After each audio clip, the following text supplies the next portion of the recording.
بسم اللہ الرحمن الرحیم وَلِلَّهِ عَلَى النَّاسِ حَجُّ الْبَيْتِ مَنِ اسْتَطَاعَ إِلَيْهِ سَبِيلًا وَمَنْ كَفَرَ فَإِنَّ اللَّهَ غَنِيٌّ عَنِ الْعَالَمِينَ۔ محترم حاجی بھائیوں اور بہنوں کو حج مبارک کی اس تفصیلی ٹریننگ میں خوش آمدید۔ اللہ ہم سب کے حج کو قبول فرمائے۔ اس پوری ٹریننگ میں ہم سنیں گے اور دیکھیں گے حج کے فضائل، مسائل، تفصیلی طریقہ، کس موقع پر کیا کرنا ہے، عمرہ کیسے کرنا ہے، حج کے 5 دن کیسے گزارنے ہیں، دم کب پڑتا ہے کب نہیں پڑتا، احرام کے مسائل اور مدینہ منورہ کی زیارت کے مسائل، اور سب سے بڑی بات ہم کوشش کریں گے کہ یہ پورا حج قرآن و حدیث باحوالہ حدیث کے حوالوں کے ساتھ پڑھیں اور اس طرح کا حج کرنے کی کوشش کریں جیسا حج رسول اللہ صلی اللہ علیہ وسلم نے کیا تھا۔ اللہ اس حج کی سیریز کو میرے لیے، میرے خاندان اور ہم سب کے لیے مبارک بنائے۔ تو آئیے شروع کرتے ہیں حج کے تفصیلی رودات۔ آپ میرے ساتھ رہیں گے اور ہم ایسے سمجھیں گے جیسے ہم وہاں پر پہنچ گئے ہیں جہاں ہم کر رہے ہیں انشاءاللہ، اور کچھ دنوں بعد ہم سب نے پہنچنا بھی ہے انشاءاللہ۔ کچھ ابتدائی تمہیدی باتیں ہم سمجھ لیتے ہیں۔ سب سے پہلے تو حج کی اہمیت ہمارے اسلام میں، شریعت میں کیا ہے، جو ہمارے 5 ارکان ہیں اسلام کے: کلمہ، نماز، روزہ، زکوٰۃ اور حج اس میں آخری ہے۔ حج وہ عبادت ہے جو سب سے آخر میں 8 ہجری میں اور ایک روایت کے مطابق 9 ہجری میں فرض ہوئی تھی۔ رسول اللہ صلی اللہ علیہ وسلم نے اس سال ابو بکر رضی اللہ تعالیٰ عنہ کو امیر حج بنا کے بھیجا، خود نہیں گئے۔ آپ نے حج کیا 10 ہجری میں۔ اس کی وجہ یہ تھی کہ مشرکین مکہ مہینوں کو آگے پیچھے کرتے تھے اپنے فضول کے مقصدوں کی وجہ سے، لڑائی وغیرہ کی وجہ سے، تو وہ مہینے آگے پیچھے ہو گئے تھے۔ لیکن 10 ہجری کو جب ہمارے نبی صلی اللہ علیہ وسلم نے حج کیا تھا تو مشرکین مکہ کی ترتیب کے مطابق بھی اور اللہ کی بنائی ہوئی اصل ترتیب کے مطابق بھی مہینے آگے پیچھے ہو کے اپنی جگہ پہ سیٹ ہو گئے تھے، تو آپ نے فرمایا تھا، اس لیے آپ نے اس سال حج فرمایا۔ قرآن کی وہ آیت جو اس کے لیے اگنیٹنگ آیت ہے، یعنی جس کی وجہ سے حج فرض ہوتا ہے، وہ سورہ آل عمران کی آیت نمبر 97 ہے۔ اس کی میں تلاوت کرتا ہوں۔ اعوذ باللہ من الشیطان الرجیم، بسم اللہ الرحمن الرحیم، وَلِلَّهِ عَلَى النَّاسِ حَجُّ الْبَيْتِ مَنِ اسْتَطَاعَ إِلَيْهِ سَبِيلًا وَمَنْ كَفَرَ فَإِنَّ اللَّهَ غَنِيٌّ عَنِ الْعَالَمِينَ۔ اس کا مطلب یہ ہے کہ اللہ ہی کے لیے لوگوں پر لازم ہے بیت اللہ کا ارادہ کرنا، جو اس کے راستے کی طاقت رکھے، اور جو کفر کرے گا تو اللہ بے پرواہ ہے سارے جہانوں سے۔ اب اس میں انداز دیکھیے، اللہ نے جب نماز کے لیے کہا کہ نماز فرض ہے، اللہ نے فرمایا اقیموا الصلاۃ۔ جب یہ کہنا تھا کہ روزہ فرض ہے تو اللہ نے فرمایا کتب علیکم الصیام، روزہ فرض ہے۔ کتب علیکم القتال، جہاد فرض ہے۔ حج میں اللہ نے حاکمانہ انداز کی بجائے محبوبانہ اور عاشقانہ انداز کیا۔ اللہ نے نہیں کہا حج فرض ہے، بلکہ اللہ سبحانہ وتعالیٰ نے فرمایا کہ اللہ ہی کی محبت کے لیے، اللہ کی محبت کے لیے لوگوں پر لازم ہے حج کرنا، میرے گھر کا، میرا ارادہ کرنا، گویا ایک عاشقانہ عبادت میں۔ اور ہم آج حج میں چلتے چلتے سنیں گے کہ حج کیسے دوسری عبادتوں سے ممتاز، عقل سے ماورا، اللہ کے آگے تسلیم خم ہونے والی عاشقانہ عبادت ہے۔ اسی طرح اللہ کے نبی صلی اللہ علیہ وسلم نے بھی حدیث میں جب حج فرض ہوا تو مسلم شریف کی حدیث ہے، مسند احمد میں بھی ہے، آپ نے فرمایا یا ایھا الناس ان اللہ فرض علیکم الحج فحجوا، اللہ نے تم پر حج فرض کیا ہے تو حج کرو۔ تو ایک صحابی نے پوچھا افی عامنا یا رسول اللہ فی کل عام، ہر سال میں فرض ہے یا صرف اس سال؟ تو آپ خاموش ہو گئے۔ اس نے پھر پوچھا، آپ پھر خاموش ہو گئے۔ اس نے پھر پوچھا، آپ نے کہا صرف 1 سال زندگی میں۔ اور آپ نے فرمایا فضول سوال نہیں کیا کرو، اگر میں کہہ دیتا ہر سال ہے تو ہر سال فرض ہو جاتا، تو ایسے سوال نہیں کیا کرو۔ پھر یہ بھی علماء نے لکھا کہ اگر کوئی حج کے فرض ہونے کا انکار کرے تو وہ مسلمان نہیں رہے گا، کیونکہ اللہ نے اس آیت میں جو حج کی بنیادی آیت ہے سورہ آل عمران کی، اس میں فرمایا وَمَنْ كَفَرَ، جو کفر کرے گا تو اللہ، اس کا مطلب کیا ہے، جو حج کی فرضیت کا انکار کرے گا تو اللہ کو اس کی کوئی پرواہ نہیں۔ اسی طرح حضرت علی رضی اللہ عنہ امیر المؤمنین سے روایت ہے، ترمذی شریف حدیث نمبر 740، جس میں اللہ کے نبی صلی اللہ علیہ وسلم سے وہ نقل فرماتے ہیں کہ آپ نے فرمایا کہ من ملک زادا وراحلۃ تبلغه الی بیت اللہ، جس کے پاس سواری اور پیسے ہوں کہ وہ بیت اللہ پہنچ سکتا ہے اور پھر وہ نہیں گیا، فلا علیہ ان یہودیا ولا نصرانیا، اللہ کو کوئی پرواہ نہیں وہ یہودی مرے نصرانی مرے، یعنی حج کے فرضیت کا انکار کرے یا حج کی طاقت ہوتے ہوئے حج نہ کرے، یہ وعید بھی سخت ہے۔ حج کے جو شرط علماء کرام، اب فقہا کرام جو ہوتے ہیں، جو مفتیان ہوتے ہیں ہر زمانے کے، جو بڑے فقہا تھے، جیسے امام ابو حنیفہ، امام مالک، امام شافعی، امام ابو حنیفہ رحمہ اللہ سید الامام، تو وہ کیا کرتے ہیں، قرآن حدیث سے ہمارے لیے مسئلے بنا کے آسان کر کے دیتے ہیں، بھئی اتنا کر لو، یہ فرض ہے، واجب مستحب۔ تو انہوں نے فرمایا کہ حج کرنے کی 5 شرطیں ہیں حج کے فرض ہونے کی۔ نمبر 1، انسان مسلمان ہو، عاقل ہو، یعنی بے وقوف یا لونیٹک نہ ہو یا مینٹل ایشوز نہ ہو اس کو، اور بالغ ہو، یعنی عورت یا مرد ہو جو بلوغ کی عمر کو پہنچ گئی ہو، بچے پر حج فرض نہیں ہے۔ اسی طرح اس کے پاس طاقت ہو، استطاعت کتنی ہو، اللہ نے جو فرمایا من استطاع، کتنی، یعنی اس کے پاس اتنے پیسے ہوں کہ وہ ایک ایوریج جو حج ہوتا ہے، حج کا پیکیج ہے، چاہے کسی ملک کی گورنمنٹ کے مطابق، ایک گروپ کے مطابق، اس کے پیسے ہوں، وہاں مکہ مکرمہ میں پہنچ کر کھانے پینے کے پیسے ہوں، رہنے کے پیسے ہوں، اور جتنے عرصے وہ حج کے لیے جائے گا اس کو اپنے گھر والے کے پیسے، اس کو کہتے ہیں استطاعت۔ جس کے پاس اتنی استطاعت ہے اس پر حج کرنا فرض ہے۔ اب یہاں پر یہ عذر نہیں ہے کہ مجھے تو گاڑی خریدنی ہے، مجھے گھر بنانا ہے، مجھے بیٹی کی شادی کرنی ہے، یہ کوئی عذر شریعت میں نہیں ہے آپ کو حج کا۔ اگر آپ حج کی تاخیر کریں گے تو علماء کی ایک جماعت کے نزدیک گناہ تو نہیں ہوگا، لیکن اگر حج کیے بغیر دنیا سے چلے گئے تو گناہ ہوگا۔ لیکن علماء کی دوسری جماعت کہتی ہے کہ حج جو واجب ہے وہ علی الفور ہے۔ کیا مطلب؟ یعنی اگر آپ ہر سال تاخیر کر رہے ہیں بلا وجہ کی تو اس تاخیر پہ گناہ ہے۔ تو ہمارے جن بہن بھائیوں پہ حج فرض ہو گیا ہے اور اس شرط کے مطابق جو میں نے بتائی، تو وہ فوراً اس سال نہیں تو اگلے سال حج کی ابھی سے تیاری کریں۔ حج کی تیاری کیسے کرنی ہے ہم ابھی بات کرتے ہیں۔ اچھا، ہماری جو بہنیں ہیں خواتین، ان پر ایک اضافی شرط ہے۔ خاتون کے لیے حج کی فرض ہونے کی شرط یہ ہے کہ اس کے ساتھ کوئی محرم ہو۔ اگر محرم نہیں ہے تو حج اس پر فرض نہیں ہے۔ ہاں، محرم چاہے اپنے پیسوں سے جا رہا ہو، چاہے اس کے پاس پیسے ہوں، ان کو پیسے دے کے اپنے بھائی کو، اپنے شوہر، اپنے والد، اپنے چچا، بیٹے، پوتے، کسی کو بھی لے جا سکے تو حج فرض ہو جائے گا۔ ہماری بعض بہنیں پریشان ہوتی ہیں کہ مجھ پر حج فرض ہے، کوئی میرے ساتھ جا نہیں رہا، میں کیا کروں؟ تو بھئی آپ کو پریشان ہونے کی ضرورت نہیں، حج فرض ہے ہی نہیں آپ کے اوپر۔ بہرحال ابھی جیسے اب سعودی گورنمنٹ نے اس میں جو محرم کی شرائط تھی اس میں ریلیکسیشن دے دیے، تو جانا الگ بات ہے، لیکن فرض اس وقت تک نہیں ہوگا جب تک آپ کے پاس محرم ساتھ جانے کے لیے تیار نہیں ہے۔ اسی طرح اللہ کے نبی صلی اللہ علیہ وسلم نے حج کے بڑے فضائل بیان فرمائے۔ ابن ماجہ کی حدیث ہے، حدیث نمبر 2883، آپ نے فرمایا کہ الحجاج والعمار وفد اللہ، حاجی اور اللہ کے گھر کی تعمیر کرنے والا، مسجدوں کو آباد کرنے والا اللہ کے مہمان ہیں۔ ہم کس طرح جا رہے ہیں میرے بھائی دوستوں بہنوں؟ ہم اللہ کے مہمان بن کے جا رہے ہیں، ہم بادشاہ کے مہمان بن کے نہیں جاتے۔ چند لوگ ہوتے ہیں جو سرکاری طور پر سعودی عرب کے بادشاہ کے مہمان بن کے جاتے ہیں، ان کی ٹوری اور ہوتی ہے، ہم تو اس بادشاہوں کے بادشاہ کے مہمان بن کے جاتے ہیں۔ تو اللہ نے ہمیں رائل گیسٹ بنایا ہے، اور اللہ کے نبی نے فرمایا کہ اگر وہ دعا کریں اللہ قبول کرتا ہے، کسی کے بارے میں وہ معافی مانگے اللہ تعالیٰ ان کی معافی کو قبول فرماتا ہے۔ اسی طرح مسند احمد کی روایت ہے، حدیث نمبر 5116، عبداللہ بن عمر رضی اللہ عنہ سے روایت ہے، کہتے ہیں رسول اللہ صلی اللہ علیہ وسلم نے فرمایا کہ حاجی تو حاجی، اذا لقیت الحاج، اگر تمہاری کسی حاجی سے ملاقات ہو جائے جو حج کر رہا ہے یا کر کے آ گیا ہے، اس پر سلام کرو اور اس سے دعا کی درخواست کرو، وہ دعا تمہارے لیے کرے گا، تمہاری دعا اللہ سبحانہ و تعالیٰ قبول فرمائیں گے۔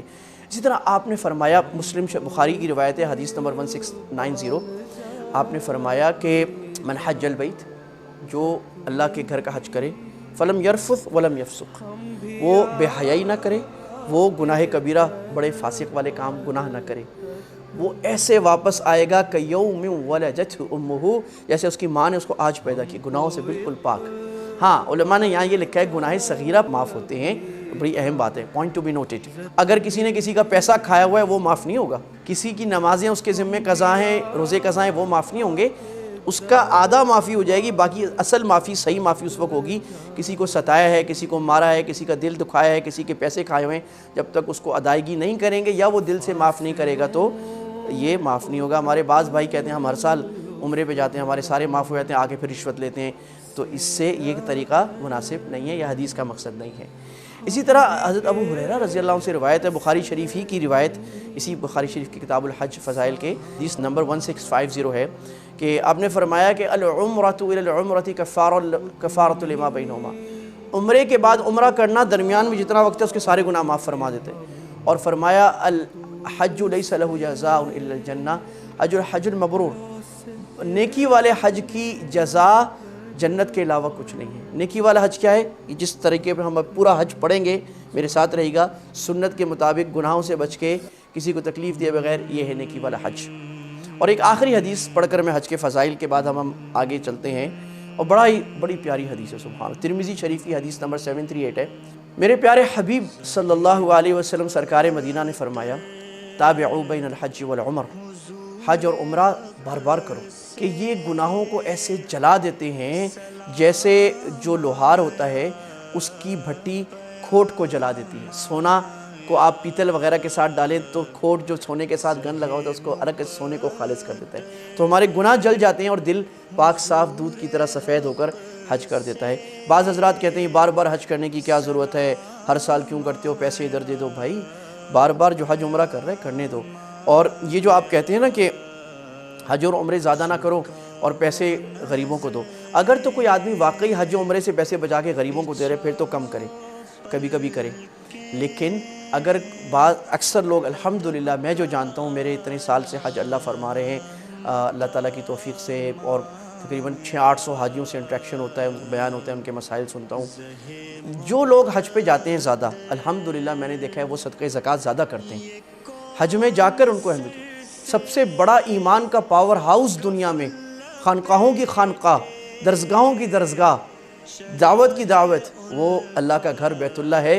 یہ ایمان کا ایسا پاور ہاؤس ہے کہ پوری دنیا کو ایمان یہاں سے سپلائی ہو رہی ہے۔ اللہ کے نبی کی محبت اگر کوئی سلیقے سے پڑھ کر مدینہ جائے جیسی آتی ہے، وہ اپنے مقام پہ رہ کر ویسے نہیں آتی۔ تو یہ جانا چاہیے جو جا سکتے ہیں، اور ساتھ ساتھ وہ دین کے باقی کام بھی پورے کرتے ہیں۔ حج پہ جانے سے پہلے چند چیزیں ہم دیکھ لیں۔ نمبر 1، ہماری نیت بڑی خالص ہو، بہت اہم بات ہے۔ بخاری شریف کی پہلی روایت ہے، اللہ کے نبی صلی اللہ علیہ وسلم میرے حبیب نے فرمایا کہ انما الاعمال بالنیات وانما لامرئ ما نوی۔ اعمال کا دار و مدار نیت پر ہے، ہر انسان کو وہی ملے گا جو نیت کی۔ اگر کسی نے نیت کی کہ میں اس لیے جا رہا ہوں کہ لوگ مجھے حاجی صاحب کہیں، اور اللہ معاف فرمائے بہت سے لوگ، ہم کسی کا دل چیر کو تو نہیں دیکھ سکتے، ہمیں لگتا ہے کہ وہ ایسے کرتے ہیں، اکثر نہیں کرتے ہوں گے الحمدللہ۔ وہ یہ کہہ رہا ہے کہ میں اس لیے جا رہا ہوں تاکہ لوگ مجھے نیک سمجھیں اور میرے سے بزنس کریں، پھر میں جو چاہوں کروں۔ اور بعض لوگ پیمنٹ کرنی ہوتی ہے، پیمنٹ چھوڑ چھاڑ کے کہتے جی میں تو حج عمرے پہ چلا گیا، وہ اگلا آدمی بیٹھا ہوا ہے کہ بھائی میری پیمنٹ کا کیا ہوگا، میرا کانٹریکٹ کا کیا ہوگا۔ تو لہٰذا نیت خالص کرے، اللہ کو راضی کرنے کے لیے جانا ہے، اور اللہ کی مخلوق کے سارے حقوق معاف کروا کے جانا ہے۔ پہلے ہم اپنے بزرگوں کو سنتے تھے، ہماری پرانی کتابوں میں بھی حج کی آپ پڑھیں گے تو لکھا ہوا ہے کہ جو حج کے لیے جاتا تھا وہ سب کے پاس، سارے جاننے والوں کے پاس جاتا تھا، بھائی مجھے معاف کر دو، بھائی میری کوئی غلطی ہو گئی تو معاف کر دو۔ تو بعض لوگ کہتے ہیں بھی معاف کیوں کر دو، اس میں کیا خاص بات ہے، حج کے لیے جا رہے ہو آ جاؤ۔ لیکن وہ اس لیے معاف نہیں کرا رہا کہ کوئی اللہ نہ کرے کوئی بم برس رہے وہاں پر، وہ اس لیے معاف کرا رہا ہے کہ اللہ کے آگے قبول نہیں ہوگا جب تک مخلوق نے معاف نہیں کیا۔ کسی نے دل دکھایا ہے، کسی کو مارا ہے، کسی کا حق ہے، قبول نہیں ہوگا، اس لیے معاف کرا کے جاتا ہے۔ اور اسی طرح ایک حدیث میں آتا ہے کہ حاجی 400 آدمیوں کی سفارش کرے گا جنت میں جانے کے لیے، 400 آدمیوں کی سفارش کرے گا۔ تو اللہ سے بھی توبہ اور کچھ نہ کچھ صدقہ پہلے کر دیں کہ ہمارا صدقہ ہو جائے، اور اسی طرح لوگوں سے معافی کرا کے جانا ہے۔ تھوڑی سی بات کر لیتے ہیں پری حج، حج سے پہلے کیا کام کرنے ہمیں۔ سب سے پہلے حج کی تیاری آپ کو بہت پہلے سے کرنی ہے۔ اگر آپ گورنمنٹ میں جانا چاہتے ہیں تو پہلے سے تیاری کریں اور گورنمنٹ میں اپلیکیشن جمع کریں۔ اگر آپ کسی گروپ سے جانا چاہتے ہیں تو اچھے سے اچھا گروپ چنیں۔ اچھے سے اچھے گروپ کا مطلب یہ نہیں ہے کہ آپ کو جو 5 اسٹار 7 اسٹار ہوٹلوں میں رکھ رہا ہے، جو آپ کو وہاں پر بفے کھانا 50 ڈشیں دے رہا ہے، ٹھیک ہے وہ لے لیں تو منع نہیں ہے، لیکن اچھے گروپ کا مطلب یہاں یہ ہے کہ جس کے ساتھ نیک لوگ ہیں، علماء کرام ہیں۔ ہمارے سارے علماء نے پرانی حج کی کتابوں میں لکھا ہے کہ بھی رفقہ اچھے رکھو، ساتھی اچھے رکھو، جو آپ کو اچھی باتیں کریں، دنیا کی باتیں نہ سکھائیں آپ کو۔ وہ آپ دنیا کی باتیں ساری زندگی کرنے کے لیے بہت وقت ہے، وہ آپ کو اللہ کے نبی کے قریب کریں، اللہ کے قریب کریں، قرآن سنا رہے ہوں، حدیث سنا رہے ہوں، فضائل بتا رہے ہوں، ذکر میں ہوں، آپ کو بار بار حرم زیادہ لے کے جائیں، گھر کے بجائے حرم میں زیادہ وقت گزرے آپ کا، ہوٹل کی بجائے کمرے کے بجائے۔ تو اللہ کے نبی صلی اللہ علیہ وسلم نے فرمایا المرء علی دین خلیلہ فلینظر من یخالل، انسان اپنے قریبی دوستوں کے دین پر ہوتا ہے، لہٰذا دیکھو تم کس سے دوستی لگا رہے ہو۔ تو ایسے گروپ کو ابھی ماشاءاللہ ہمارے یہاں ایک ماحول بن گیا ہے پوری دنیا میں کہ اب ہر ملک کا ایک اپنا حساب ہے، بعضوں کا گورنمنٹ کی طرف سے آفیشیل ہے، بعضوں کا پرائیویٹ ہے، کہ ان کے ساتھ اچھے علماء مفتیان کرام جاتے ہیں جو لوگوں کی رہنمائی کرتے ہیں۔ تو یہ ضرور دیکھیں کہ آپ کے ساتھ اچھے علماء مفتیان کرام جا رہے ہیں۔ حج کے خرچ میں تنگی نہ کریں، آپ جب وہاں پر حج کرنے جائیں، مکہ مدینہ والے جو دکان والے ہیں ان پر آپ جو خرچ کریں گے اللہ آپ کو دے گا، صدقے کی نیت سے کریں، ان سے بہت زیادہ ہارڈ بارگین نہ کریں، وہ اللہ کے مبارک جگہوں پہ رہتے ہیں، انشاءاللہ امید اکثر لوگ مقبول ہیں اللہ کے۔ سامان کی تیاری میں اعتدال رکھیں، نہ تو یہ کہ آپ 4 صندوق تیار کر کے لے جائیں۔ ہماری بہنوں کو خاص طور پہ میں کہہ رہا ہوں کہ آپ ایک صبح کا جوڑا، ایک دوپہر کا، ایک شام کا جوڑا، ایک ریڈ، ایک وائٹ، ایک بلو، وہاں آپ فیشن شو میں نہیں جا رہے، آپ حج میں اللہ کے آگے جا رہے ہیں، جتنی ضرورت ہے وہ لے جائیں۔ اور دوائیاں ضرور لے جائیں، اس کی کیمپ سے جا کے آپ اسٹیمپ بھی کرائیں تاکہ آپ کو روکا نہ جائے، جو آپ کی اسینشیلز ہیں، ضروری ہے، کسی کو جو بھی ضرورت کی چیز ہے وہ لے جائیں۔ باقی بیت اللہ کی ایک صفت یہ ہے، اور مکہ مدینہ کی، مکہ کی خاص طور پہ ابراہیم علیہ السلام نے ایک دعا کی تھی۔ جب ابراہیم علیہ السلام نے بیت اللہ کو بنایا تھا نا تو کوئی بھی نہیں تھا، لق و دق صحرا، وہ ہے ان کا بیٹا ہے، ان کی بیوی ہے، کوئی نہیں ہے۔ تو اللہ نے فرمایا کہ جب بیت اللہ بن گیا، اللہ نے کہا ابراہیم آواز لگاؤ، سارے لوگ آ جائیں گے۔ ابراہیم نے سوچا یا اللہ آواز میں لگاؤں یا کوئی بندہ ہی نہیں ہے، کون آئے گا؟ اللہ نے فرمایا ابراہیم وَأَذِّن فِي النَّاسِ بِالْحَجِّ يَأْتُوكَ رِجَالًا وَعَلَىٰ كُلِّ ضَامِرٍ يَأْتِينَ مِنْ كُلِّ فَجٍّ عَمِيقٍ۔ ابراہیم آواز لگاؤ لوگوں میں، حج شروع ہو گیا، اللہ گھر بن گیا ہے، آ جاؤ۔ لوگ پیدل آئیں گے، کمزور بیکار سواریوں پر آئیں گے، اچھی سواریوں پر آئیں گے تاکہ اللہ کے فائدے اٹھائیں۔ اور ابراہیم علیہ السلام نے پھر دعا کی، ایک دعا، ربنا وبعث فیہم رسولا منہم، اللہ بیت اللہ بن گیا، اس کو آباد کرنے والا نبی محمد بھی بھیج۔ اللہ نے اپنے نبی کو بھیجا جس سے اس بیت اللہ کو کی شان کو اللہ نے کمال پہ اللہ لے گئے۔ انہیں فرمایا کہ ابراہیم علیہ السلام نے دعا کی وَارْزُقْ أَهْلَهُ مِنَ الثَّمَرَاتِ، اللہ مکہ مدینہ والوں کو پوری دنیا کے پھل کھلائیے، پوری دنیا کے کھانے کھلائے۔ وَاجْلِبْ عَلَيْهِمْ، اللہ پوری دنیا کی نعمتیں کھنچ کر مکہ مدینہ آ جائیں۔ اور آج ہم دیکھ رہے ہیں امریکہ کا پھل بھی ملتا ہے، افریقہ کا بھی ملتا ہے، افغانستان کا بھی ملتا ہے، ایران کا بھی ملتا ہے، تو وہاں ہر چیز ملتی ہے۔ لیکن سامان میں ایک اور چیز آپ نے ڈال کے لے جانی ہے جو ہم بھول جاتے ہیں۔ اللہ کے نبی صلی اللہ علیہ وسلم کے زمانے میں کچھ لوگ یمن سے آتے تھے اور وہ اپنے ساتھ سامان لے کے نہیں جاتے تھے، میں بھی چل دیا ہم تو، اور وہ کہتے تھے نحن المتوکلون، ہم جی توکل کرتے ہیں، ہم توکل کرتے ہیں، ہم کچھ نہیں۔ وہاں جا کے ظاہر ہے مانگنے لگ جاتے لوگوں سے۔ تو اللہ تعالیٰ نے اس پر رد فرمایا اور اللہ نے قرآن مجید میں آیت نازل فرمائی وَتَزَوَّدُوا فَإِنَّ خَيْرَ الزَّادِ التَّقْوَىٰ وَاتَّقُونِ يَا أُولِي الْأَلْبَابِ، جب حج پہ جا رہے ہو تو اپنے ساتھ زیادہ راہ لے جاؤ، سامان لے کے جاؤ، سامان لے کے جانا برا نہیں، تو یہ جانا کہ میں چلا جاؤں گا اللہ خیر کرے گا، اس کو توکل کہتے ہیں، اس کو حماقت کہتے ہیں۔ توکل یہ ہوتا ہے کہ آپ کے پاس جو مینز اینڈ موڈز ہیں، سامان جو کچھ ہے اعتدال سے، ایک بیلنس انداز سے آپ لے جائیں، اس کے بعد کوئی غلط کام ہو جائے، کوئی حادثہ آ جائے، کوئی مشکل اللہ کی طرف سے آ جائے، آزمائش، اس پہ صبر کریں۔ لیکن اللہ نے فرمایا یاد رکھنا، تمہیں پتہ ہے سامان میں سب سے اہم چیز کیا لے کے جانی ہے؟ تقویٰ۔ تقویٰ اپنے سامان میں یہاں سے لے کے جاؤ۔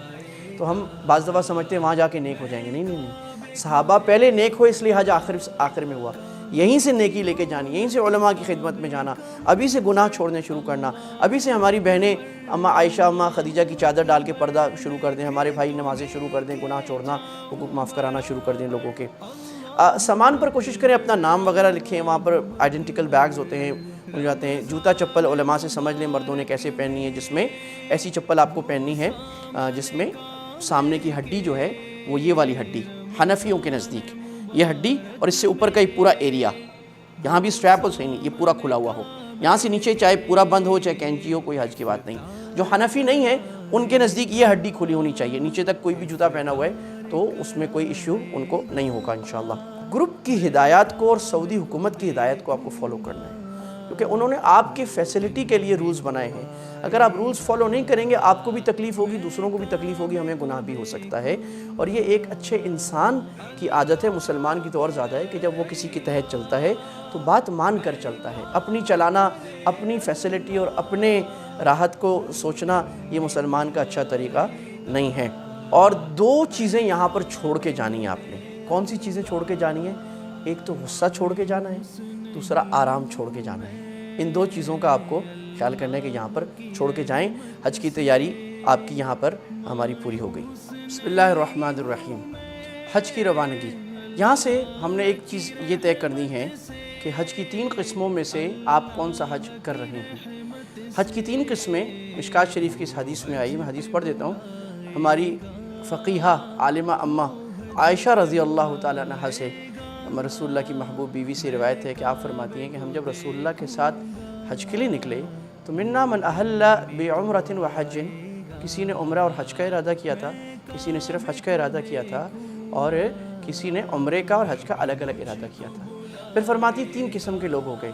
جس نے عمرے اور حج کا الگ الگ ارادہ کیا تھا انہیں عمرہ کر کے احرام کھول دیا، جنہوں نے حج اور عمرے کو جمع کرنے کا ارادہ کیا تھا انہوں نے احرام باندھے رکھا، اور جنہوں نے صرف حج کا ارادہ کیا تھا وہ حج کے احرام میں ہی رہے۔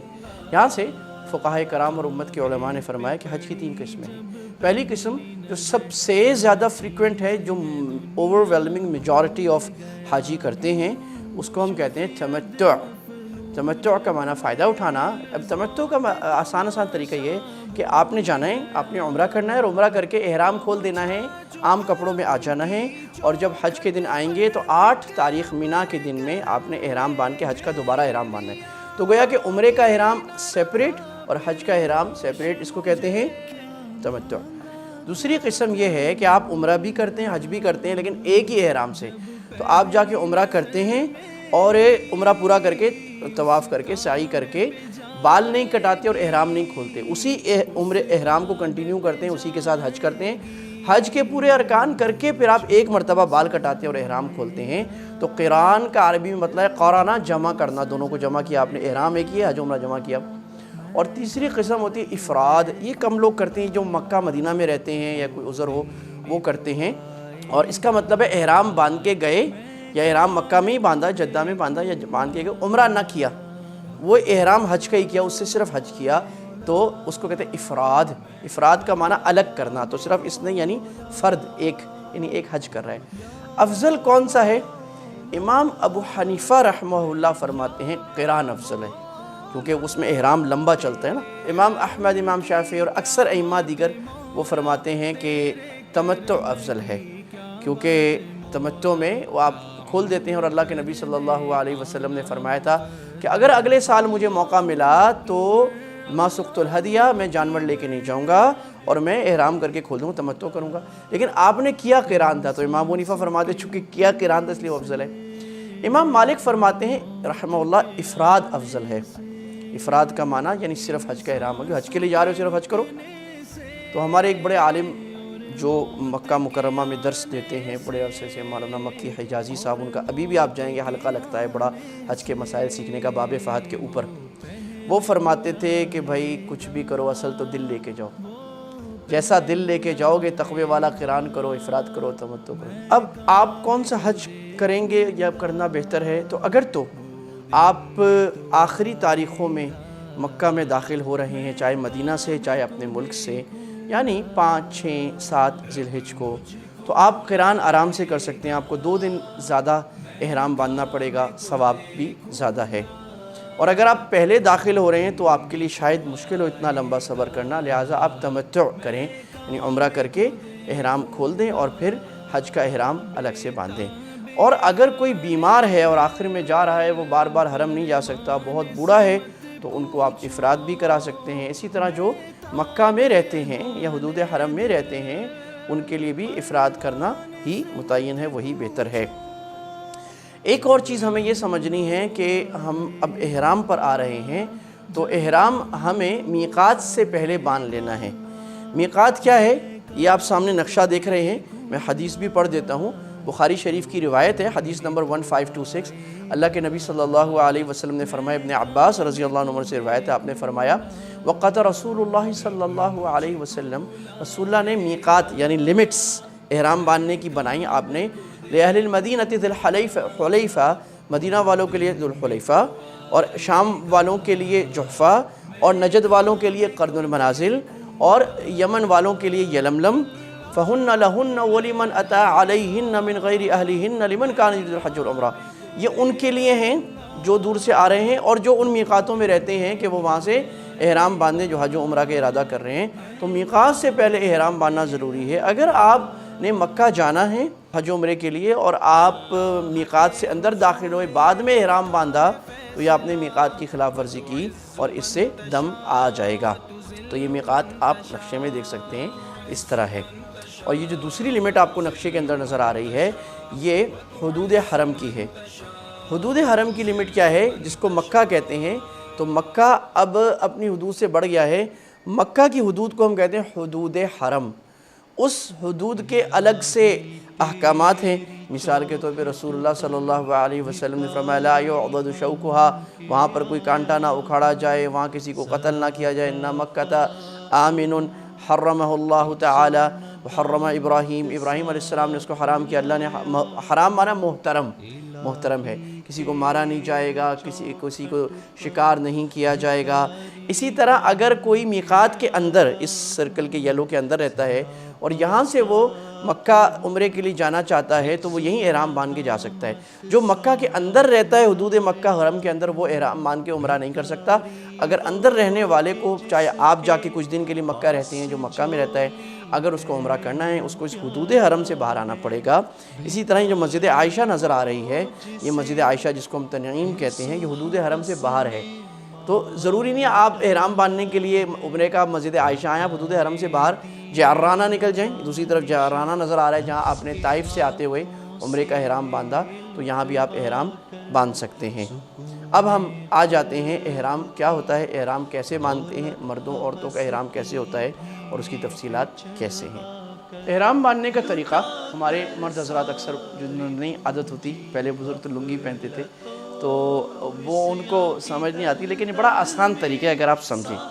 دیکھیے احرام کی جو لنگی ہے، اس کا باندھنے کا طریقہ یہ کہ سب سے پہلے آپ اس کو برابر کر لیجئے، اس کے جو دونوں سائیڈز ہیں دونوں کو بالکل آپ برابر کر لیجئے۔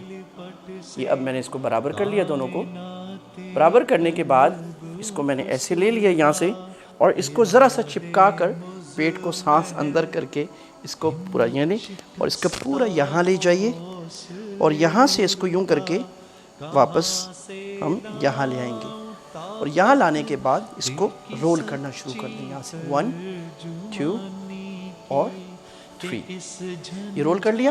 اتنا ہی پیچھے سے بھی رول کر لیں۔ اب یہ بالکل مضبوط بن گیا، ایک تو مضبوط ہو گیا، بیلٹ کی بھی ضرورت نہیں ہے، یہ اپنا بندھا رہے گا۔ جب ڈھیلا ہو ایک رول اور دے دیں، ڈھیلا ہو رول دے دیں، یہ اسٹرانگ رہے گا۔ زیادہ کھلا ہو جائے دوبارہ ایسے باندھ لیں یوں کر کے، ایک چند سیکنڈ کا کام ہے۔ اس میں ایک فائدہ تو یہ کہ میری ٹانگیں لوز ہیں، یعنی کوئی بندھا ہوا نہیں۔ اگر آپ ڈبل باندھیں گے تو آپ کی ٹانگ زیادہ نہیں ہل سکے گی۔ دوسری بات یہ جو آگے کا سطر ہے جو زیادہ چھپانا ضروری ہے، یہ ڈبل ہے، تو یہ احرام باندھنے کا سب سے اچھا لنگی باندھنے کا طریقہ ہے۔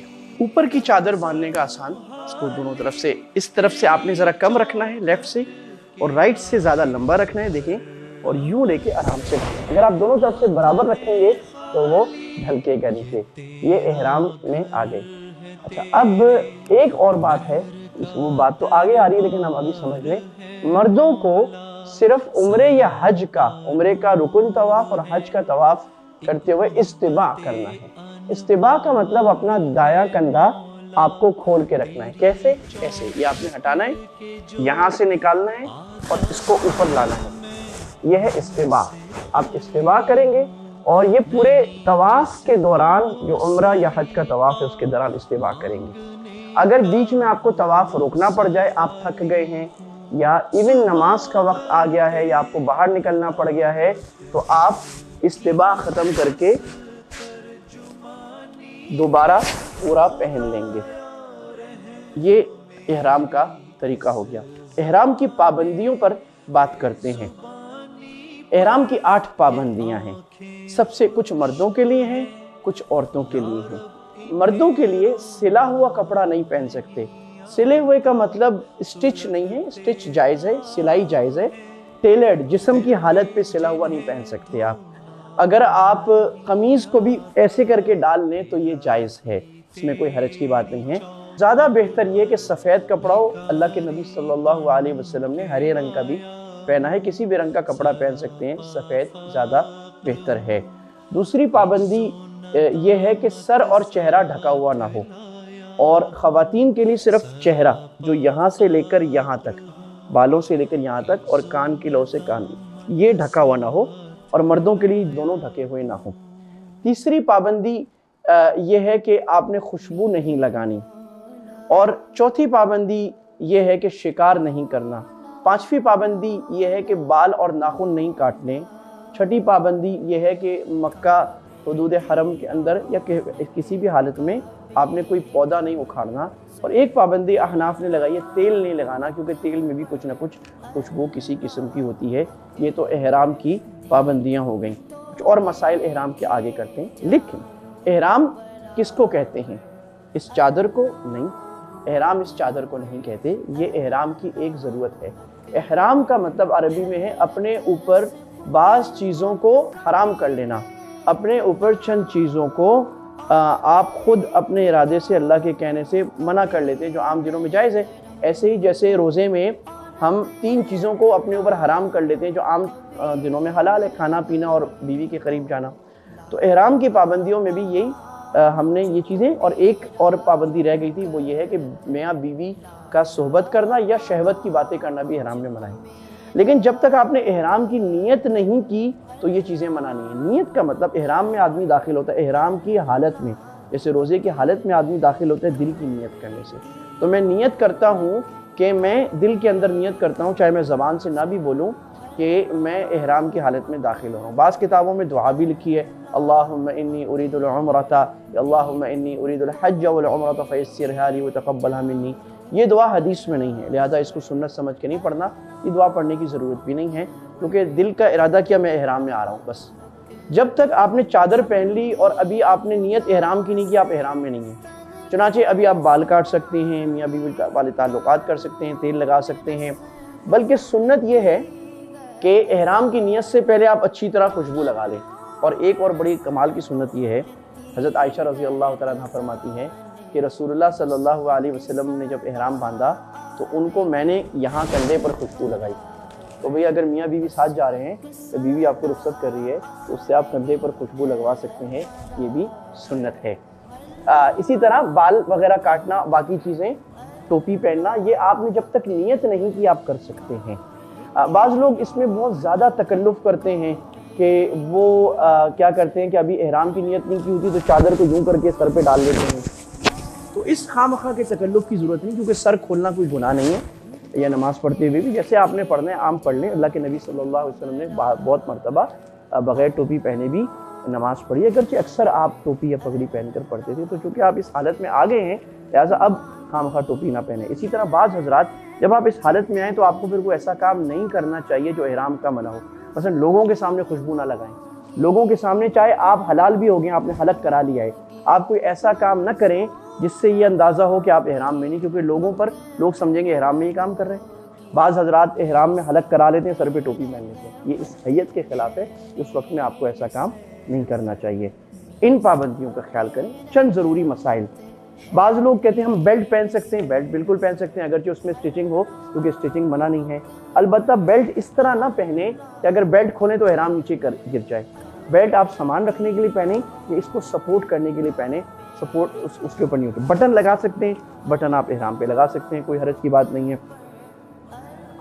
خوشبو کیا ہوتی ہے؟ بعض لوگ اس میں بہت زیادہ پریشان ہوتے ہیں۔ خوشبو ہر وہ چیز ہے جس کو لوگ عام طور پہ خوشبو یا فریگرنس سمجھتے ہوں۔ something which is considered a nice smell or fragrance، وہ کہلائے گی خوشبو یا طیب۔ عربی میں اللہ کے نبی صلی اللہ علیہ وسلم نے طیب سے منع فرمایا۔ اگر آپ ویزلین کریم لگا رہے ہیں، نو ایشو۔ آپ نیویا کریم لگا رہے ہیں، پونڈ لگا رہے ہیں، اس میں خوشبو ہے۔ آپ پرفیوم لگا رہے ہیں، اس میں مسئلہ ہے۔ آپ ٹوتھ پیسٹ ایسا لگا رہے ہیں جس سے بہت زیادہ خوشبو منہ سے آتی ہے، وہ منع ہے۔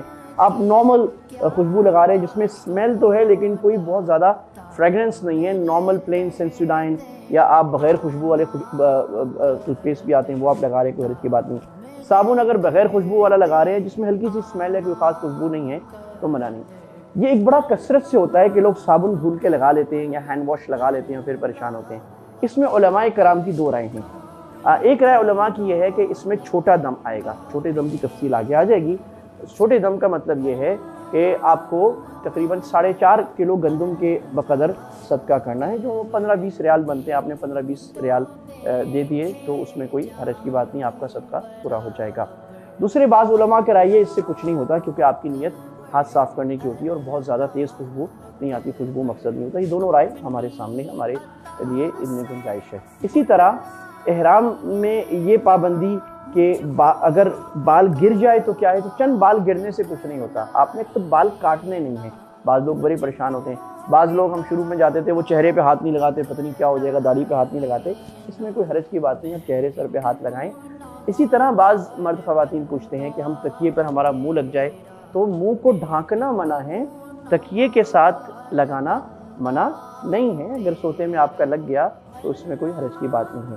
اسی طرح احرام میں نہانا جائز ہے، یہ پوری چادریں اتار کر نہانا جائز ہے، ان کو چینج کرنا جائز ہے۔ خواتین تو پورے کپڑے چینج کر سکتی ہیں، عبایا پہن سکتی ہیں، اتار سکتی ہیں، دوپٹہ محرموں کے سامنے اتار سکتی ہیں، اور خواتین ہر طرح کے جوتے بھی پہن سکتی ہیں۔ مردوں پر یہ پابندی ہے کہ مردوں نے جوتے نہیں پہننے، بلکہ مردوں کی ہڈی کھلی ہونی چاہیے۔ تو یہ جیسے آپ تصویر میں دیکھ رہے ہیں کہ حنفیوں کے نزدیک، احناف کے نزدیک، یہ جو ہڈی ہے پاؤں کے درمیان والی، اس سے اوپر کا پورا حصہ کھلا ہونا چاہیے، اس پہ اسٹریپ بھی نہیں ہونا چاہیے۔ جو حنفی نہیں ہیں ان کے ہاں ٹخنے سے اوپر کھلا ہونا چاہیے، ٹخنے سے نیچے اگر کچھ پہنا ہوا ہے تو اس میں کوئی حرج کی بات نہیں۔ احرام کی پابندیوں کے بارے میں جو حدیث اصل ہے وہ ابن عمر رضی اللہ تعالیٰ عنہ سے بخاری مسلم میں روایت ہے۔ ہمارے نبی صلی اللہ علیہ وسلم نے فرمایا لا تلبسوا القمص والعمائم ولا السراویل، کہ تم قمیص نہ پہنو، عمامہ نہ پہنو، شلوار نہ پہنو، برنس نہ پہنو جو پورا ایک گاؤن ہوتا ہے، اور جوتا نہ پہنو، الا چپل پہنو، الا یہ کہ کسی کو چپل نہ ملے تو وہ جوتے کو پاؤں کے نیچے سے کاٹ لے۔ اور آپ نے فرمایا کہ عورت نقاب نہ کرے، یعنی منہ کو نہ ڈھکے، اور آپ صلی اللہ علیہ وسلم نے فرمایا ولا تلبسوا القفازین، عورت گلوز نہ پہنے۔ خواتین کے لیے ایک اور تنبیہ ضروری، چہرے کے اوپر کپڑا لگانا منع ہے لیکن پردہ ساقط نہیں ہوا، پردہ ضروری ہے، خواتین کو چہرے کا پردہ کرنا چاہیے۔ حضرت عائشہ رضی اللہ تعالیٰ عنہ کی متعدد روایت ہیں، حضرت عائشہ فرماتی ہیں کہ ہمارے سامنے جب مرد حاجی آتے تھے ہم اپنے چہرے کے آگے دوپٹہ کر لیا کرتے تھے۔ اسی طرح صفوان بن عسال کی حدیث میں ہے کہ وہ جو لمبا بڑا دلچسپ قصہ ہے جس میں حضرت عائشہ رضی اللہ عنہ پورے قافلے سے پیچھے رہ گئی تھیں، تو صفوان آئے اور انہوں نے انا للہ و انا الیہ راجعون حضرت عائشہ کو اکیلے بیٹھے ہوئے دیکھا، ان کا چہرہ کھلا ہوا تھا، تو حضرت عائشہ فرماتی ہیں فخمرت وجہی، میں نے اپنے چہرے کو چھپا لیا۔ اور علامہ قرطبی نے، دیگر مفسرین نے کثیر رحمہ اللہ نے لکھا ہے کہ عورتوں کے پردے کا مطلب یہ ہے کہ وہ چہرے کو ڈھانپ کے رکھیں، تو آپ یا تو کوئی ہیٹ لگا کے آگے کچھ کپڑا جھکا لیں، یا تھوڑا سا گھونگھٹ جھکا لیں، یا جب ضرورت ہو کپڑا آگے کر لیں، پورا چہرہ تو آپ بند نہیں کر سکتے۔ البتہ اس میں مردوں کے اوپر ذمہ داری ہے کہ وہ نامحرم خواتین کی طرف نہ دیکھیں، خواتین چہرے کو جتنا ہو سکتا ہے ایک حد تک چہرے کو چھوئے بغیر چھپا کے رکھیں۔ احرام کی نیت کے کوئی خاص الفاظ نہیں ہیں، اگرچہ ہمارے ہاں کتابوں میں لکھے ہوتے ہیں، لیکن حدیث میں احرام کی نیت کے لیے کوئی الفاظ ثابت نہیں ہیں۔ غیر ثابت شدہ الفاظ کو ثابت سمجھ کے پڑھنا بھی غلط ہے۔ احرام کی نیت ایسے ہی جیسے روزے کی نیت ہے، دل میں ارادہ کرنا ہے کہ میں احرام میں آتا ہوں، اور پھر حدیث میں بولنا ہے لبیک عمرۃ، اگر عمرے کی نیت ہے، اور حج کی ہے تو کہنا ہے لبیک حجۃ، اور پھر 3 مرتبہ لبیک پڑھنا ہے۔ میرے ساتھ پڑھیے تاکہ تلبیہ کے الفاظ ہمارے صحیح ہو جائیں۔ لبیک اللہم لبیک، لبیک لا شریک لک لبیک، ان الحمد والنعمت لک والملک لا شریک لک، لبیک اللہم لبیک، لبیک لا شریک لک لبیک، ان الحمد والنعمت لک والملک لا شریک لک، لبیک اللہم لبیک، لبیک لا شریک لک لبیک، ان الحمد والنعمت لک والملک لا شریک لک۔ تلبیہ احرام میں آنے کے بعد سب سے افضل ذکر تلبیہ اور لبیک کہنا ہے۔ اللہ کے نبی صلی اللہ علیہ وسلم نے مسلم شریف کی حدیث میں فرمایا اتانی جبریل میرے پاس آئے اور انہوں نے کہا کہ آپ اپنے صحابہ سے کہیے ان یرفعوا اصواتہم، کہ وہ اپنی آواز کو اونچا کرے تلبیہ سے۔ صحابہ فرماتے ہیں، ترمذی شریف کی روایت ہے کہ ہم اللہ کے نبی صلی اللہ علیہ وسلم کے ساتھ حج پہ جا رہے تھے، کنا نصرخ صراخا، ہم اونچی آواز سے زور سے تلبیہ پڑھتے۔ صحابہ فرماتے ہیں ترمذی شریف کی ایک اور روایت میں کہ جب بھی ہماری سواری اوپر جاتی یا نیچے آتی تو ہم زور سے لبیک کرتے، اور اللہ کے نبی صلی اللہ علیہ وسلم نے فرمایا ما من حجر او مدر، کوئی پکا گھر، کچا گھر، پتھر جب ہمارے تلبیہ کو سنے گا تو وہ قیامت میں ہمارے لیے گواہی دے گا۔ مرد زور کی آواز سے تلبیہ پڑھیں، خواتین آہستہ آواز سے تلبیہ پڑھیں، اور جب بھی پڑھیں کم سے کم 3 مرتبہ پڑھیں، اور زیادہ سے زیادہ پڑھیں، ایک دوسرے کو یاد دلائیں، تلبیہ کا ماحول بنائیں۔ البتہ مل کے پڑھنا یہ سنت کے خلاف سنت نہیں، سارے مل کے پڑھیں، ہر ایک اپنی پیج سے جیسے مناسب ہے ویسے پڑھتا رہے۔ یہ حالت دنیا کی سب سے بہترین حالت ہے۔ اللہ آپ کو دیکھ رہا ہے، اللہ آپ کی طرف متوجہ ہے، اللہ آپ کی دعائیں قبول کر رہا ہے، اللہ استغفار قبول کر رہا ہے۔ آپ پوری دنیا میں کس کے لیے دعا کر رہے ہیں، معافی مانگ رہے ہیں، اللہ قبول کر رہا ہے۔ براہ مہربانی اس میں بلڈنگز کو نہ دیکھیں، گاڑیوں کے ماڈل نہ دیکھیں، تبصرہ نہ کریں، تنقید نہ کریں، غیبت نہ کریں، برائی نہ کریں، یہ غلط، یہ صحیح۔ کوشش کریں زیادہ اللہ کی طرف رجوع میں رہیں تاکہ ہمارا حج مبرور اور برکتوں والا بنے۔ بسم اللہ الرحمن الرحیم۔ عمرے کا طریقہ۔ اب ہم جدہ ایئرپورٹ سے یا مدینہ سے بس یا ٹرین کے ساتھ مکہ پہنچ گئے ہیں۔ مکہ وہ بالاتفاق جگہ ہے جو امت کے اکثر علماء، پوری امت کے نزدیک دنیا کی سب سے زیادہ محترم اور مکرم شہر ہے۔ مکہ میں داخل ہونے سے پہلے بڑا زبردست احترام ہو، تلبیہ کی آوازیں اوپر ہونا شروع ہو جائیں۔ میرے نبی صلی اللہ علیہ وسلم نے بخاری مسلم کی حدیث میں فرمایا، ان مکہ حرمہ اللہ یوم خلق السماوات والارض، اللہ تعالیٰ نے جب سے دنیا کو بنایا مکہ کو حرام اور محترم بنایا، اور یہ قیامت تک محترم رہے گا۔ اس کا کوئی کانٹا کوئی نہیں اکھاڑے گا، یہاں کسی سے لڑائی نہیں کرے گا، یہاں کے شکار کو بھگایا بھی نہیں جائے گا۔ اللہ کے نبی صلی اللہ علیہ وسلم جب مکہ والوں نے آپ نکالا اور آپ مدینہ جانے پہ مجبور ہوئے، آپ حروزہ کے مقام پر جب چھپ چھپا کے اس جگہ پہ پہنچے جہاں سے جو شارع عام تھی مکہ سے مدینہ جانے کی، تو آپ نے مکہ کو دیکھا اور آپ رونے لگ گئے۔ آپ نے فرمایا، یا مکہ انک لأحب البلاد الیہ، تم مجھے دنیا کی سب سے محبوب ترین شہر ہو، واللہ اگر اللہ کی قسم میری قوم مجھے نہ نکالتی میں تمہیں چھوڑ کے نہ جاتا۔ آپ صلی اللہ علیہ وسلم نے فرمایا، مکہ میں ایک نماز پڑھنے کا ثواب ایک روایت کے مطابق 1 لاکھ اور ایک روایت کے مطابق جو بخاری مسلم کی روایت ہے 10,000 ثواب ہے۔ لہٰذا اس احترام سے مکہ کے اندر داخل ہونا، اس کا احترام، کوئی ایسی بات، کوئی گناہ، جس طرح علماء فرماتے ہیں یہاں ثواب اللہ سبحانہ و تعالیٰ 70,000 گناہ کر دیتے ہیں، یہاں پر گناہ بھی بہت سارے علماء کے نزدیک بڑھ جاتا ہے۔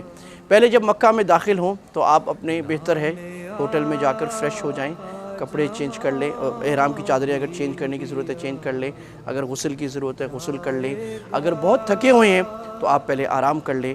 ہڑا ہڑی میں تیز میں عبادت نہ کریں، اللہ کو وہ عبادت اچھی لگتی ہے جو سکون کے ساتھ ہو، اطمینان کے ساتھ ہو۔ بھوک لگی ہے تو کھانا کھا لیں، بیچ میں اگر نمازیں آ رہی ہیں تو آپ حرم جا کے نماز پڑھ لیں۔ پھر جب آپ نکلیں تو اگرچہ کتابوں میں لکھا ہے باب الفتح سے داخل ہوں، لیکن اب یہ ممکن بہت دفعہ نہیں رہا، انہوں نے احرام والوں کے لیے باب فہد اور ایک باب عبدالعزیز اور چند دروازے خاص کر دیے ہیں گراؤنڈ میں جانے کے لیے۔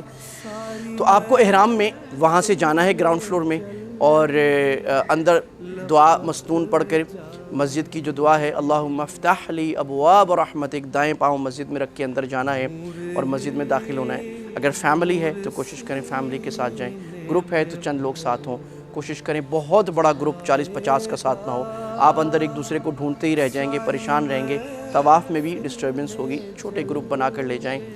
جب بیت اللہ نظر آئے اندر داخل ہو کر تو ایک طرف ہو کر لوگوں کو تکلیف دیے بغیر لمبی دعا مانگے، یہ وہ وقت ہے جہاں پر آپ کی دعا قبول ہوتی ہے۔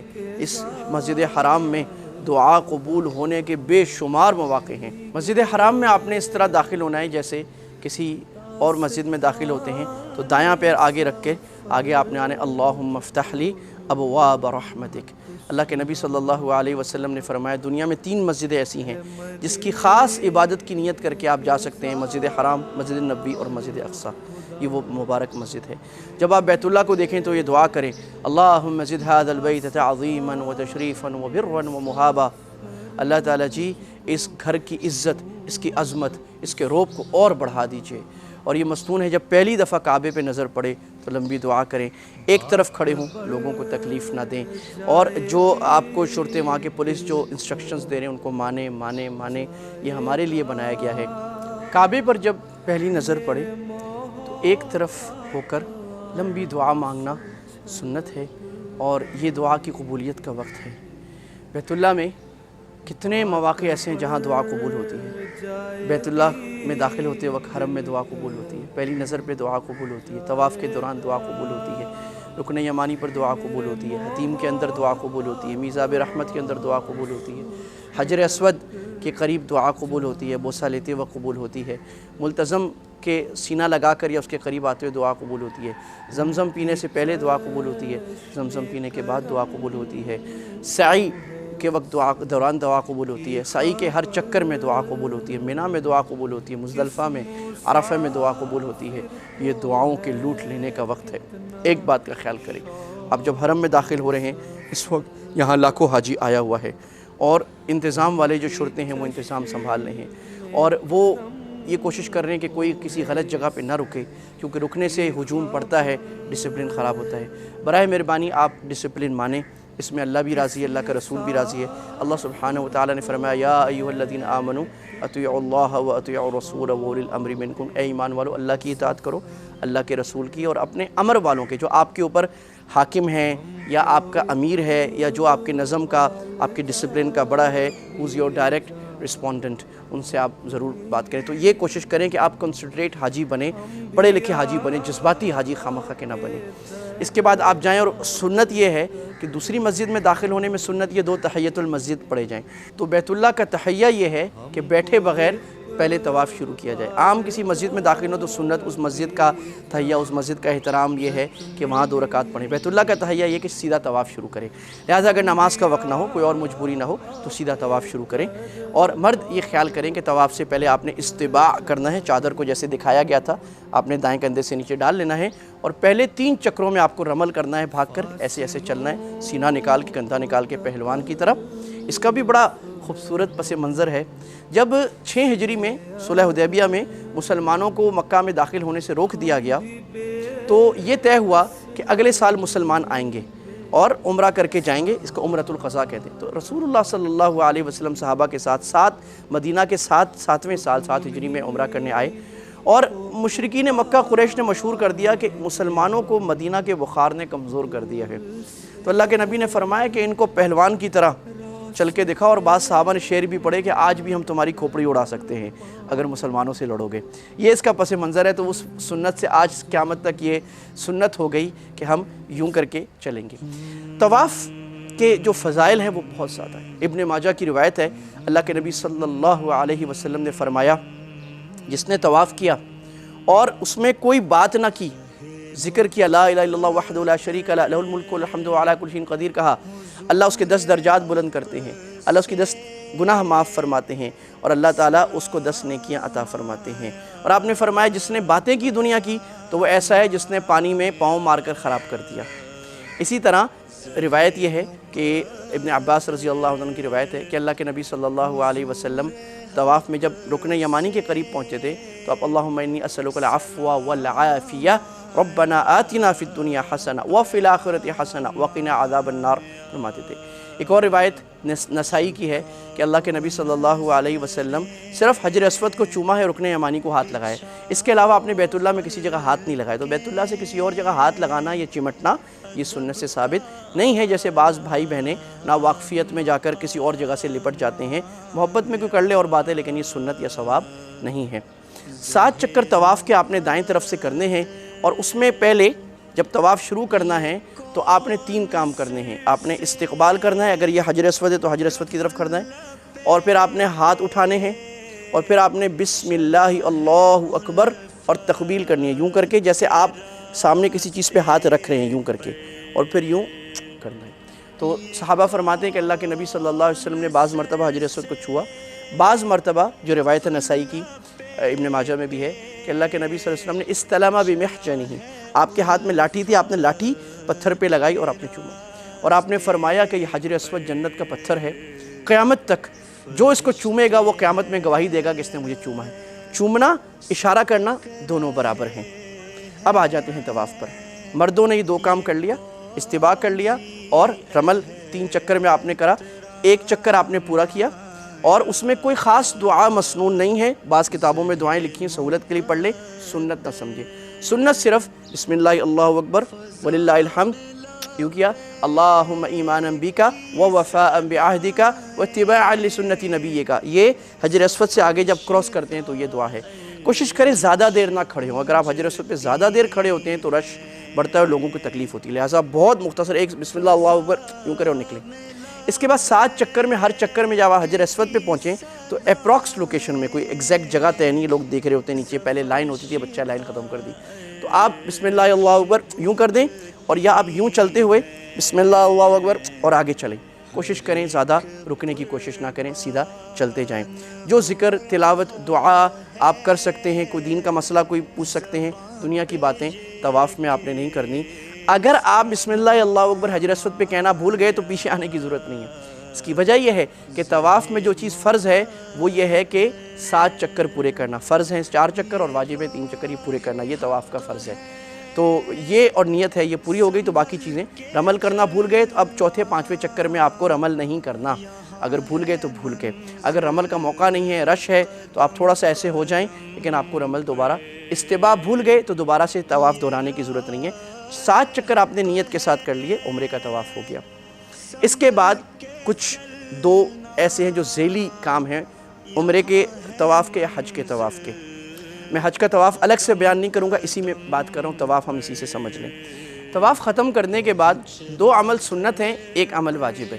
سنت، اللہ کے نبی صلی اللہ علیہ وسلم طواف ختم کرتے ہی آپ ملتزم پہ لے گئے۔ ملتزم کہتے ہیں بیت اللہ کا دروازہ، اس سے لے کر حجر اسود تک کی جو جگہ ہے اس کو ملتزم کہتے ہیں۔ اس سے آپ نے اپنا سینہ مبارک چمٹایا اور یوں کر کے آپ نے لمبی دعا کی۔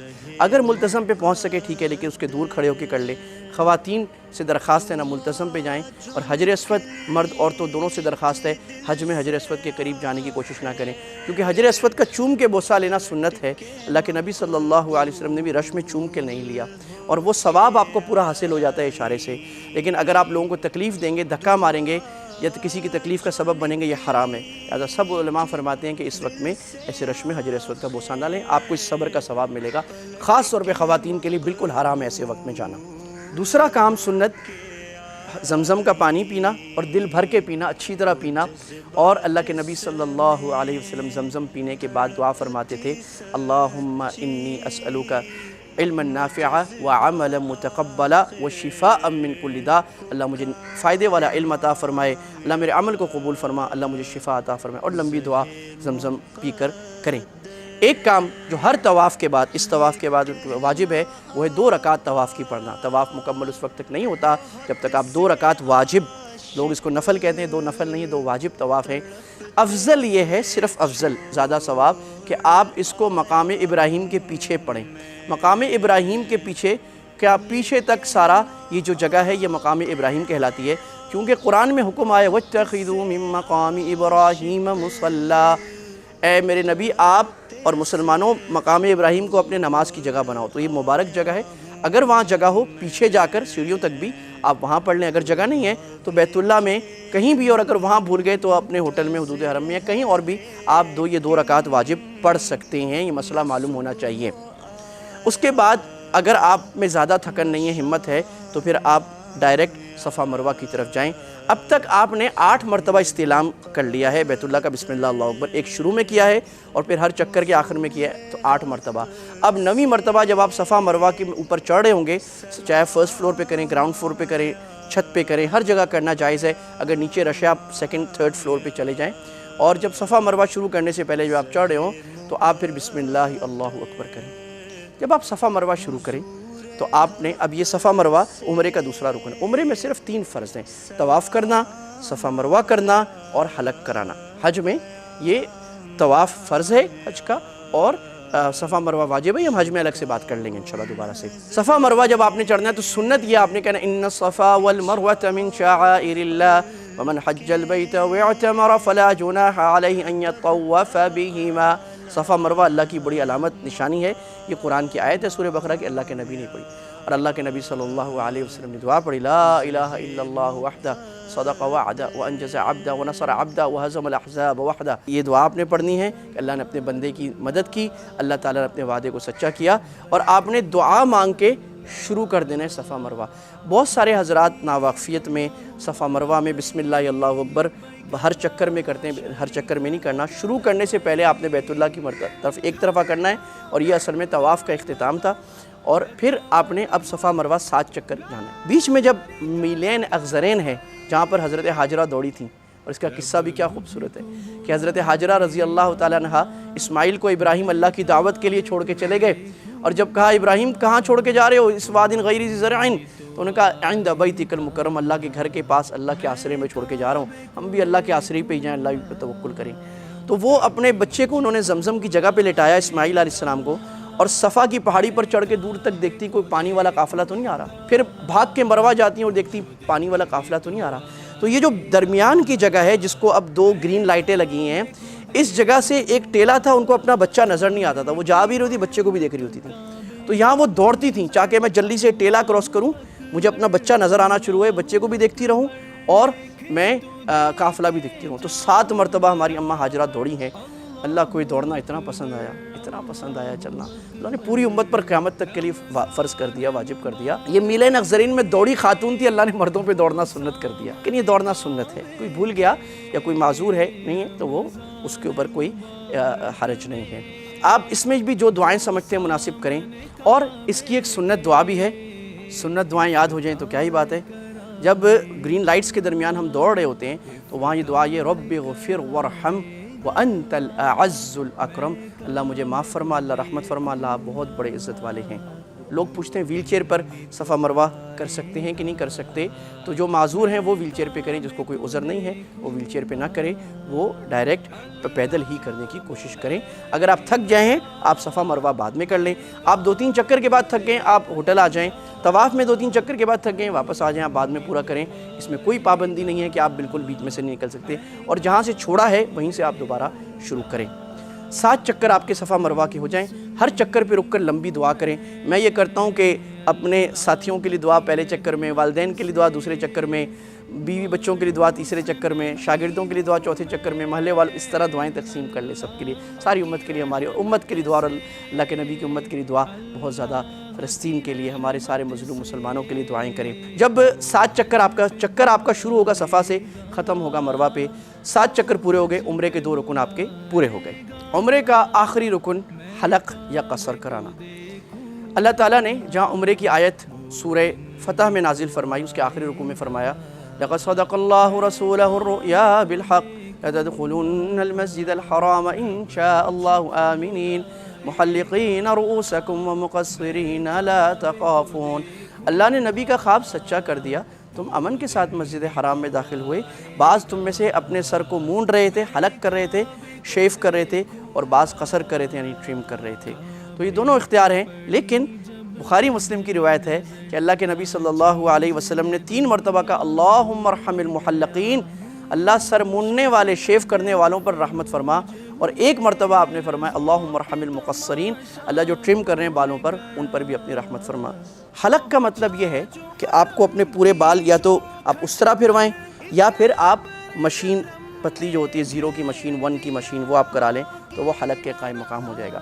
ٹرمنگ اگر کوئی قصر کرنا چاہتا ہے، بالوں سے بڑا پیار ہے تو منع نہیں ہے، فضیلت ایک تھوڑی فضیلت کم ہوگی، تو وہ یہ کریں کہ ہر بال ایک پورے 1 انگلی کے برابر کاٹیں چاروں طرف سے، اور یا پھر سر کے ایک طرف یہاں سے اتنے چھوٹے بال کر لیے، یہاں سے ایک طرف کر لیے، گویا کہ پورے سر کے 1/4 بال کسی طرح بھی آپ کو کاٹنے ہیں، یہ کاٹنا ضروری ہے۔ جب آپ دوسری دفعہ عمرہ کریں گے پھر اتنے بال کاٹنے ہیں، یہ قصر کی مقدار ہے۔ خواتین کیا کریں؟ خواتین 1 لٹ لے لیں اپنے پورے بالوں کی اور 1 پورے کے برابر بال یہاں سے کاٹ دیں۔ کرنا کیسے؟ خواتین تو وہاں پر کسی ڈسٹ بن میں کسی جگہ، بہت سارے لوگ اتنی ناگواری ہوتی ہے کہ اللہ کی مسجد میں وہاں بال کاٹ کے پھینک رہے ہوتے ہیں، وہاں پر ڈسٹ بنز ہیں، جگہ ہیں، باہر جا کر بہتر ہے، مسجد میں نہ کریں، کسی ڈسٹ بن میں بال کاٹ کر یا کسی جگہ پہ سیف کر لیں۔ خواتین تو فوراً حلال ہو جائیں گی۔ مردوں کے لیے مروہ کے باہر بھی حلاق ہیں، ورنہ کلاک ٹاور کے نیچے اور ہر ہوٹل میں چاروں طرف بہت سارے باربر شاپس حلاق ہیں، وہاں جا کر آپ اپنا حلق کرا لیں یا قصر کرا لیں۔ جب آپ نے سر منڈا لیا، حلق کرا لیا یا قصر کرا لیا، آپ کا عمرہ پورا ہو گیا، آپ کو بہت مبارک۔ مکہ میں رہائش اور مکہ میں قیام۔ مکہ میں جتنا رہیں سب سے افضل عبادت یہاں پر طواف کرنا ہے، جتنا زیادہ طواف کر سکیں اتنا طواف کرنا عبادت ہے۔ جتنی نمازیں حرم کی مل سکیں حرم کی نمازیں پڑھیں، اگر حرم میں رش ہے آپ باہر پڑھ لیں، اگر آپ کے ہوٹل میں مسجد ہے جس کی صفیں حرم کے قریب تک آتی ہیں یا نظر آتی ہیں، سامنے اتصال ہے، گویا کہ اتصال کے رولز بھی حرم میں ذرا سہولت والے ہیں، تو وہ نظر آتی ہیں تو آپ وہاں سے نماز پڑھ سکتے ہیں، لیکن کوشش کریں ہوٹل کی مسجد میں کم سے کم پڑھیں، حرم میں جا کر نیچے صحن میں جا کر اندر پہلے سے چلے جائیں، پلان کریں، لمبا بیٹھیں، دعائیں کریں، تلاوت کریں، اس میں وقت گزاریں۔ طواف اگر نیچے بہت رش ہے تو آپ پہلی منزل میں کر سکتے ہیں۔ بعض لوگ یہ پوچھتے ہیں کہ اب آج کل جو صورتحال ہے 2024 تک وہ یہ ہے کہ صرف احرام والوں کو نیچے گراؤنڈ فلور پہ طواف کرنے دیتے ہیں، باقیوں کو نہیں۔ بعض حضرات پوچھتے ہیں کہ اگر ہم نے ہم احرام میں نہیں ہے، احرام کی حالت میں ہم ایسے ہی جھوٹ موٹ کا کپڑا پہن کے اندر چلے جائیں تو کیا ہمیں ایسے اجازت ہے؟ تو سارے محقق علماء فرماتے ہیں آپ خود سوچ لیجئے، آپ سمجھدار ہیں، کیا جھوٹ بولنا، دھوکہ دینا اور قانون کی خلاف ورزی کرنا ایک مستحب عمل کے لیے، طواف نفل ہے، نہ فرض ہے، نہ واجب ہے، نہ سنت مؤکدہ ہے، کیا جائز ہے؟ جبکہ آپ کے پاس آپشن ہے۔ یہاں تک ثواب کی بات ہے تو اللہ تعالیٰ اعمال کو تولتے ہیں، گنتے نہیں ہیں، اللہ تعالیٰ کوانٹیفائی نہیں ہے، اللہ کوالٹی کو زیادہ دیکھتے ہیں۔ تو آپ پہلی منزل پر اگر آپ نیچے 3 طواف کر سکتے ہیں، پہلی منزل پہ 1 طواف کر لیں، 3-4 چکر کے بعد تھک جائیں بیٹھ جائیں، زیادہ تھک گئے آپ اوپر آپ نے 2-3 چکر کیے ظہر سے پہلے، آپ واپس آ جائیں، عصر میں پھر جا کے پورا کر لیں۔ دوسرا آپ یہ خیال کریں کہ جس وقت میں رش زیادہ ہوتا ہے اس میں طواف کم سے کم کریں، خاص طور پہ خواتین، جیسے عصر کے بعد، فجر کے بعد، مغرب کے بعد رش کا ٹائم ہے، عشاء کے بعد ہلکا ہے، رات میں بعض وقت ہلکا ہے، دھوپ کے وقت میں ہلکا ہے۔ دھوپ کے وقت میں اگر آپ طواف کر رہے ہیں تو بہت اچھا ہوگا، چھتری لے جائیں، سن گلاسز لے جائیں، اپنی ایک آپ اسپرے بوٹل لے جائیں، پانی لیں، تولیہ سر پہ ڈال کے رکھیں، تو آپ کا طواف بڑا ٹھنڈا اور بڑا اچھا ہوگا۔ اسی طرح جو رسول اللہ صلی اللہ علیہ وسلم کی زیارتیں ہیں، آپ کا گھر مبارک کہاں تھا، آپ کی پیدائش کہاں تھی، جنت المعلیٰ، مکہ میں کیا کیا اعمال ہوئے، آپ کا ہجرت کا راستہ کیا تھا، اس کو دیکھیں۔ رسول اللہ صلی اللہ علیہ وسلم کی زندگی پر کوئی کتاب، سیرت مصطفیٰ، رحیق المختوم، سیرت سرور عالم صلی اللہ علیہ وسلم، رسول اللہ کی زندگی کی کتاب پڑھیں۔ ہمارے بزرگ فرماتے ہیں مکہ سے مکہ کی زندگی اور مدینہ سے مدینہ کی زندگی لے کے آئیں، یہاں تک آپ جس طرح عمل کی محبت کے ساتھ اور لوگوں کو تکلیف سے بچاتے ہوئے، پابندی کرتے ہوئے قوانین اور رولز ریگولیشن کی مکہ میں اپنا قیام پورا کریں۔ بسم اللہ الرحمن الرحیم۔ حج کے 5 دن، حج کے 5 دن سمجھنے سے پہلے بہت چند چھوٹی اصولی باتیں، بنیادی فنڈامنٹلز اگر ہم سمجھ لیں تو ہماری زندگی بہت آسان ہو جائے گی، اور وہ یہ ہے کہ حج کے فرض کتنے ہیں اور حج کے واجب کتنے ہیں، اس کے علاوہ جو کچھ ہے وہ سارا سنت ہے، اور انشاءاللہ ہم نے حد الوسع سنت کے مطابق حج کرنا ہے۔ فرض اگر رہ جائے نماز کا، حج کا، کسی بھی رکن کا، تو وہ رکن ختم ہو جاتا ہے، اس کو دوبارہ ادا کرنا ہوتا ہے۔ واجب اگر حج کا رہ جائے تو اس میں دم ادا کرنے سے واجب کی تلافی ہو جاتی ہے، ایسے ہی جیسے نماز میں فرض رہ جائے، سجدہ چھوڑ دیا، قیام چھوڑ دیا تو دوبارہ پڑھنی پڑے گی، اور اگر آپ نے درمیان کا قاعدہ چھوڑ دیا، سورت ملانا چھوڑ دی، آپ نے نماز کا واجب چھوڑ دیا تو سجدہ سہو سے نماز پوری ہو جاتی ہے، تو دم ایسا ہے جیسے حج کا سجدہ سہو ہے۔ حج کے فرض 3 ہیں، بہت آسان۔ نمبر 1 احرام، یعنی احرام کی نیت کرنا، احرام کی نیت کرنا حج کا فرض ہے، احرام کی حالت میں آنا، اور یہاں میں پھر ڈسکلیمر دے دوں، 2 چادروں کو احرام نہیں کہتے، وہ مردوں کے لیے احرام کی ون آف دا کنڈیشنز ہیں۔ اور دوسرا فرض حج کا عرفہ، اللہ کے نبی صلی اللہ علیہ وسلم نے فرمایا الحج عرفہ، حج عرفہ کا نام ہے، اصل وہ رکن اعظم ہے، حج کا سب سے بڑا اہم فنڈامنٹل فرض ہے، اور وہ زوال سے لے کر 9 تاریخ کی زوال سے لے کر دوسرے دن کی صبح فجر تک، 10 تاریخ کی فجر تک کوئی بھی ایک لمحے کے لیے بھی عرفات سے گزر جائے گا اس کا فرض ادا ہو جائے گا۔ اسی لیے سعودی حکومت بعض دفعہ جو بیمار مریض ہوتے ہیں ان کی ایمبولنس میں، کبھی ہیلی کاپٹر میں بھی ڈال کے بھی ان کو وہاں سے عرفات سے گزار دیتے ہیں تاکہ ان کا فرض ادا ہو جائے۔ تیسرا فرض حج کا طواف زیارت ہے، طواف افاضہ، یعنی 10 تاریخ کو صبح فجر کے بعد سے لے کر 12 تاریخ کو مغرب سے پہلے کر لینا، اگر اس وقت بھی کسی نے نہیں کیا بعد میں بھی کرے گا، فرض ادا ہو جائے گا، دم آ جائے گا۔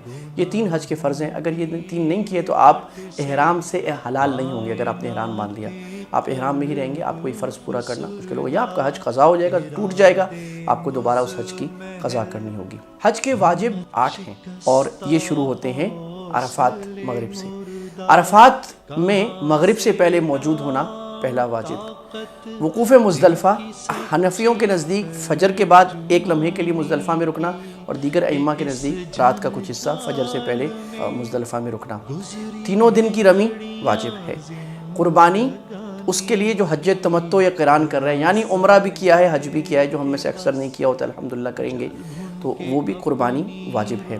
حلق واجب ہے، سعی واجب ہے، طواف وداع واجب ہے، اور احرام کی حالت میں احرام کی کوئی مخالفت نہ کرنا واجب ہے۔ اور یہ جو 3 چیزیں ہیں، یعنی شیطانوں کو کنکری مارنا 10 تاریخ کو، اور قربانی کرنا اور حلق کرانا، ان تینوں میں احناف کے نزدیک ترتیب ضروری ہے، اگر ترتیب نہیں ہوگی تو دم آ جائے گا۔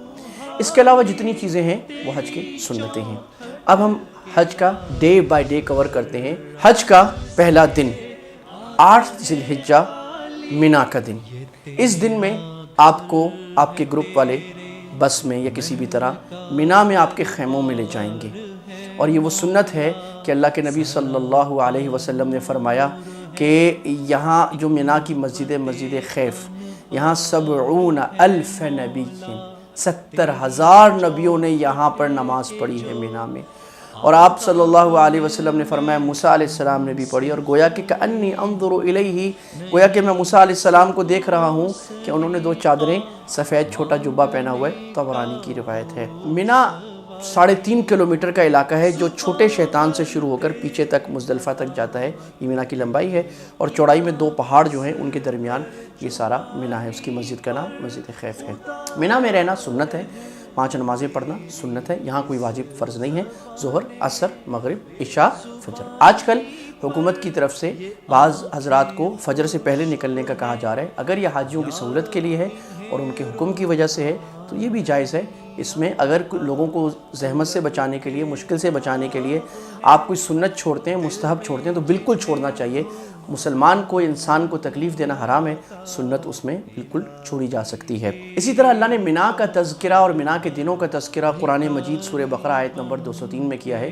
اعوذ باللہ من الشیطان الرجیم، بسم اللہ الرحمن الرحیم، واذکروا اللہ فی ایام معدودات، فمن تعجل فی یومین فلا اثم علیہ ومن تأخر فلا اثم علیہ لمن اتقى۔ اور علماء کا اتفاق ہے کہ اللہ نے فرمایا کہ ان گنتی کے دنوں میں زیادہ اللہ کا ذکر کرو۔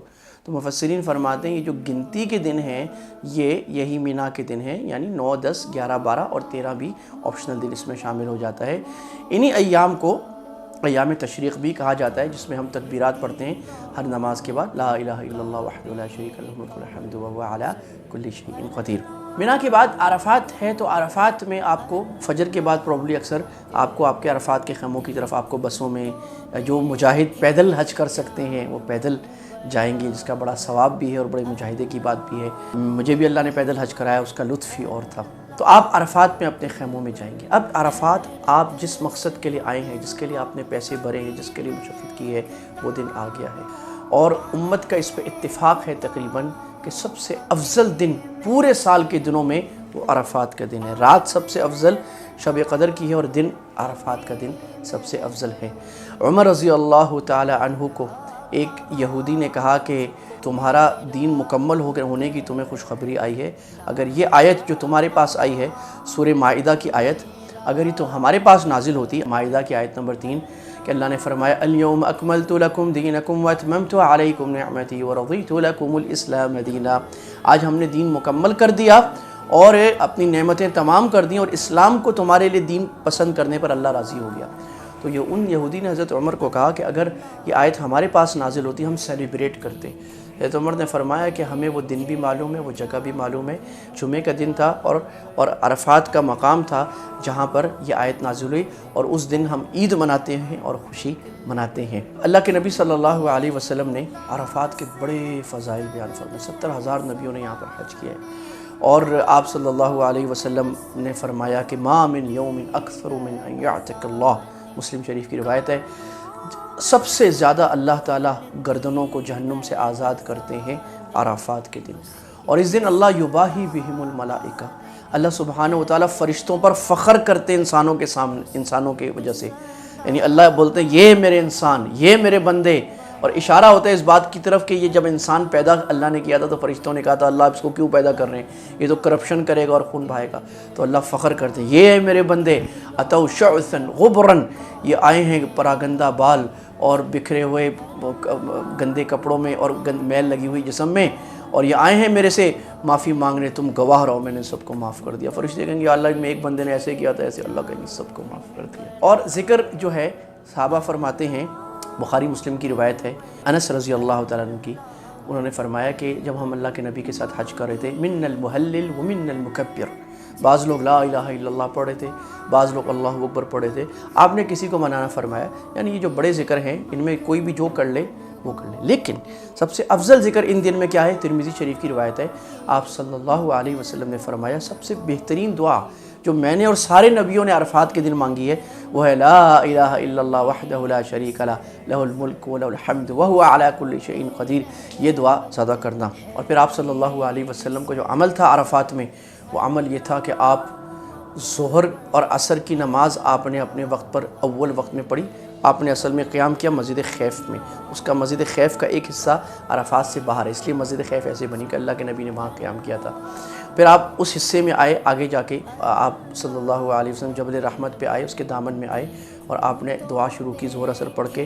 تو یہ جو بہت سارے علماء نے وقت کیلکولیٹ کیا ہے، یہ تقریباً 5 گھنٹے کا وقت بنتا ہے۔ 5 گھنٹے آپ نے اٹھنی پہ بیٹھ کے یوں کر کے دعا کی، کبھی یوں کر کے دعا کرتے، کبھی آپ یوں کر لیتے، اور یا ربی امتی یا ربی امتی، اللہ میری امت، اللہ میری امت۔ ہمارے نبی نے اتنی ہمارے لیے دعائیں کی۔ اور ازواج مطہرات میں سے ایک نے اللہ کے نبی کو دودھ کا پیالہ پیش کیا کہ ان کو خیال ہوا کہ اللہ کے نبی نے یہ روزہ تو نہیں رکھا ہوا، تو اللہ کے نبی کی عادت تھی آپ دودھ واپس نہیں کرتے تھے، اس لیے انہوں نے دودھ پیش کیا، آپ نے دودھ پی لیا۔ اس سے ثابت ہوا کہ حاجی پر عرفات کے دن کا روزہ سنت نہیں ہے، اور حاجی کے علاوہ عرفات کے دن کا روزہ یعنی 9 تاریخ کا روزہ، جس ملک میں جب بھی 9 تاریخ ذی الحج کی، یہ روزہ بہت ثواب کی بات ہے۔ اور پھر آپ نے اتنی دعائیں کرتے کرتے آپ کا چہرہ خوشی سے کھل گیا، اور جب عرفات کا دن پورا ہو رہا تھا تو آخری جو وقت ہے بالکل مغرب سے قریب کا، سب سے افضل دن ہے۔ آپ صلی اللہ علیہ وسلم نے فرمایا کہ حضرت طلحہ ابن عبداللہ قریظ کی روایت ہے، آپ صلی اللہ علیہ وسلم نے فرمایا ما رؤی الشیطان یوما فیہ اصغر ولا ادحر ولا احقر ولا اغیظ منہ الا فی کہ شیطان اس سے زیادہ ذلیل، رسوا، چیخنے والا، چلانے والا، غصے میں اس دن سے زیادہ میں نے کبھی نہیں دیکھا۔ اس وجہ سے کہ اللہ نے اتنی بڑی تعداد معاف کی ہے، تو شیطان اپنے سر پہ مٹی ڈال رہا ہے کہ میری ساری کی کرائی، وہ جو پورا سال میں نے سب کو گمراہ کیا، بے حیائی میں لگایا، سارا ضائع ہو گیا، اللہ نے تو سب کو ہی معاف کر دیا، کوئی بھی نہیں بچا۔ پھر اللہ کے نبی صلی اللہ علیہ وسلم نے صحابہ کو فرمایا چلو جی اب نکلو۔ مغرب کا جیسے وقت داخل ہوا آپ نے اونٹنی چلائی، آپ کی قصوا اونٹنی جو ہمارے نبی کی تھی وہ چلی، آپ نے چلو۔ اس لیے اب مغرب میں آپ نے کیا کرنا ہے کہ مغرب سے پہلے آپ نے تیار ہو جانا ہے، اور آپ نے اب مزدلفہ کی تیاری کے لیے نکلنا ہے۔ اور اگر آپ کے گروپ والے آپ کو کہتے ہیں کہ آپ بسوں میں آ کے بیٹھ جائیں، تو آپ بسوں میں آ کے بیٹھ جائیں، اور بہتر ہے کھڑے ہو کے جتنا ہو سکے دعا کریں، باہر دھوپ میں دعا کریں، جب ہمت نہ ہو خیمے میں آ جائیں، کھڑے ہو کے دعا کریں، بیٹھ کے دعا کریں۔ بہتر ہے اگر آپ صبح عرفات میں پہلے پہنچ جائیں تو آرام کر لیں، سو لیں، تاکہ جو اصل وقت ہے عرفات کا نمازوں کے بعد وہ پورا کریں۔ جو حنفی حاجی ہیں وہ ظہر اور عصر اپنے اپنے وقت میں پڑھیں گے، کیونکہ امام ابو حنیفہ رحمہ اللہ تعالیٰ کے راجح قول کے مطابق یہ ضروری ہے کہ اگر ظہر عصر جمع کرنی ہے جیسے اللہ کے نبی نے کی تھی، تو وہ امام حج کے پیچھے کیا جائے، یعنی جو حج کے امام صاحب ہوتے ہیں حکومت کی طرف سے، ان کے پیچھے کوئی پڑھے گا تو جمع کرے گا، اگر اکیلے خیمے میں پڑھے گا تو ظہر اپنے وقت میں عصر۔ بعض حنفی امام ابو حنیفہ ہی کا ایک قول یہ بھی ہے، حنفی و احناف کا، امام ابو حنیفہ کے شاگردوں کا، کہ ظہر عصر جمع کر سکتے ہیں۔ باقی پوری امت جمہور کے نزدیک ظہر عصر جمع کی جاتی ہے۔ اب اس میں میری درخواست یہ ہے کہ آپ لوگ جھگڑا نہ کریں، اس لیے کہ اگر کوئی جمع کرتا ہے جمع کرنے دیں، کوئی الگ پڑھتا ہے الگ پڑھنے دیں۔ یہ امت کے ایسے مسائل ہیں، فروعی مسائل، اس میں شریعت میں گنجائش اور رحمت اور لچک ہے، یہ لڑنے کے مسائل نہیں ہیں۔ ہم عرفات میں اللہ کو منائیں، چھوٹے مسائل فقہ کے، یہ جو فروعی مسائل ہیں یہ توسع والے، گنجائش والے مسائل ہیں۔ اگر کوئی امام صاحب کراتے ہیں آپ کو جیسے ہو رہا ہے ویسے کرنے دیں۔ اگر آپ کے حج گروپ میں 2 حضرات ہیں، کوئی جمع کرنا چاہتے ہیں کوئی الگ، ان کو ویسے کرنے دیں، کوئی حرج کی بات نہیں، اس میں سب کا حج اللہ قبول فرمائیں گے انشاءاللہ۔ پھر آپ نے مزدلفہ کی طرف نکل جانا ہے، اور مزدلفہ کی طرف جب آپ جائیں تو حضرت اللہ کے نبی صلی اللہ علیہ وسلم، حضرت عمر رضی اللہ عنہ نے کہا کہ یا رسول اللہ صلاۃ صلاۃ، یا رسول اللہ مغرب نکل لی ہے، مغرب نکل لی ہے، کیونکہ ان کو تو عادت تھی کہ نماز اپنے وقت میں اور مغرب خاص طور پہ فوراً پڑھ لی جائے۔ اللہ کے نبی نے فرمایا الصلاۃ امامکم، پھر تھوڑی دیر ان کا یا رسول اللہ الصلاۃ الصلاۃ، یا رسول اللہ نماز، صحابہ کو تڑپنے لگ جاتے تھے نماز کا وقت جا رہا، اللہ میں ایسا بنائے۔ تو اللہ کے نبی نے فرمایا الصلاۃ امامکم، نماز آگے۔ تو پھر مزدلفہ پہنچ کر آپ نے مغرب اور عشاء کو ایک اذان اور ایک اقامت کے ساتھ جمع فرمایا۔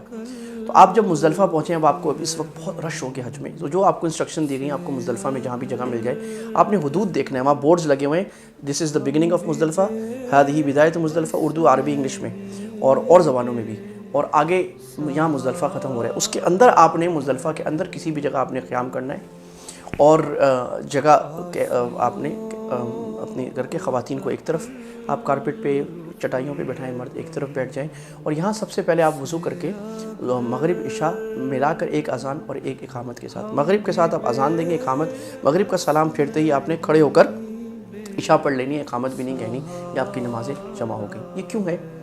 ہمارے حضرت مفتی تقی عثمانی صاحب دامت برکاتہم فرماتے ہیں کہ حج عاشقانہ عبادت ہے۔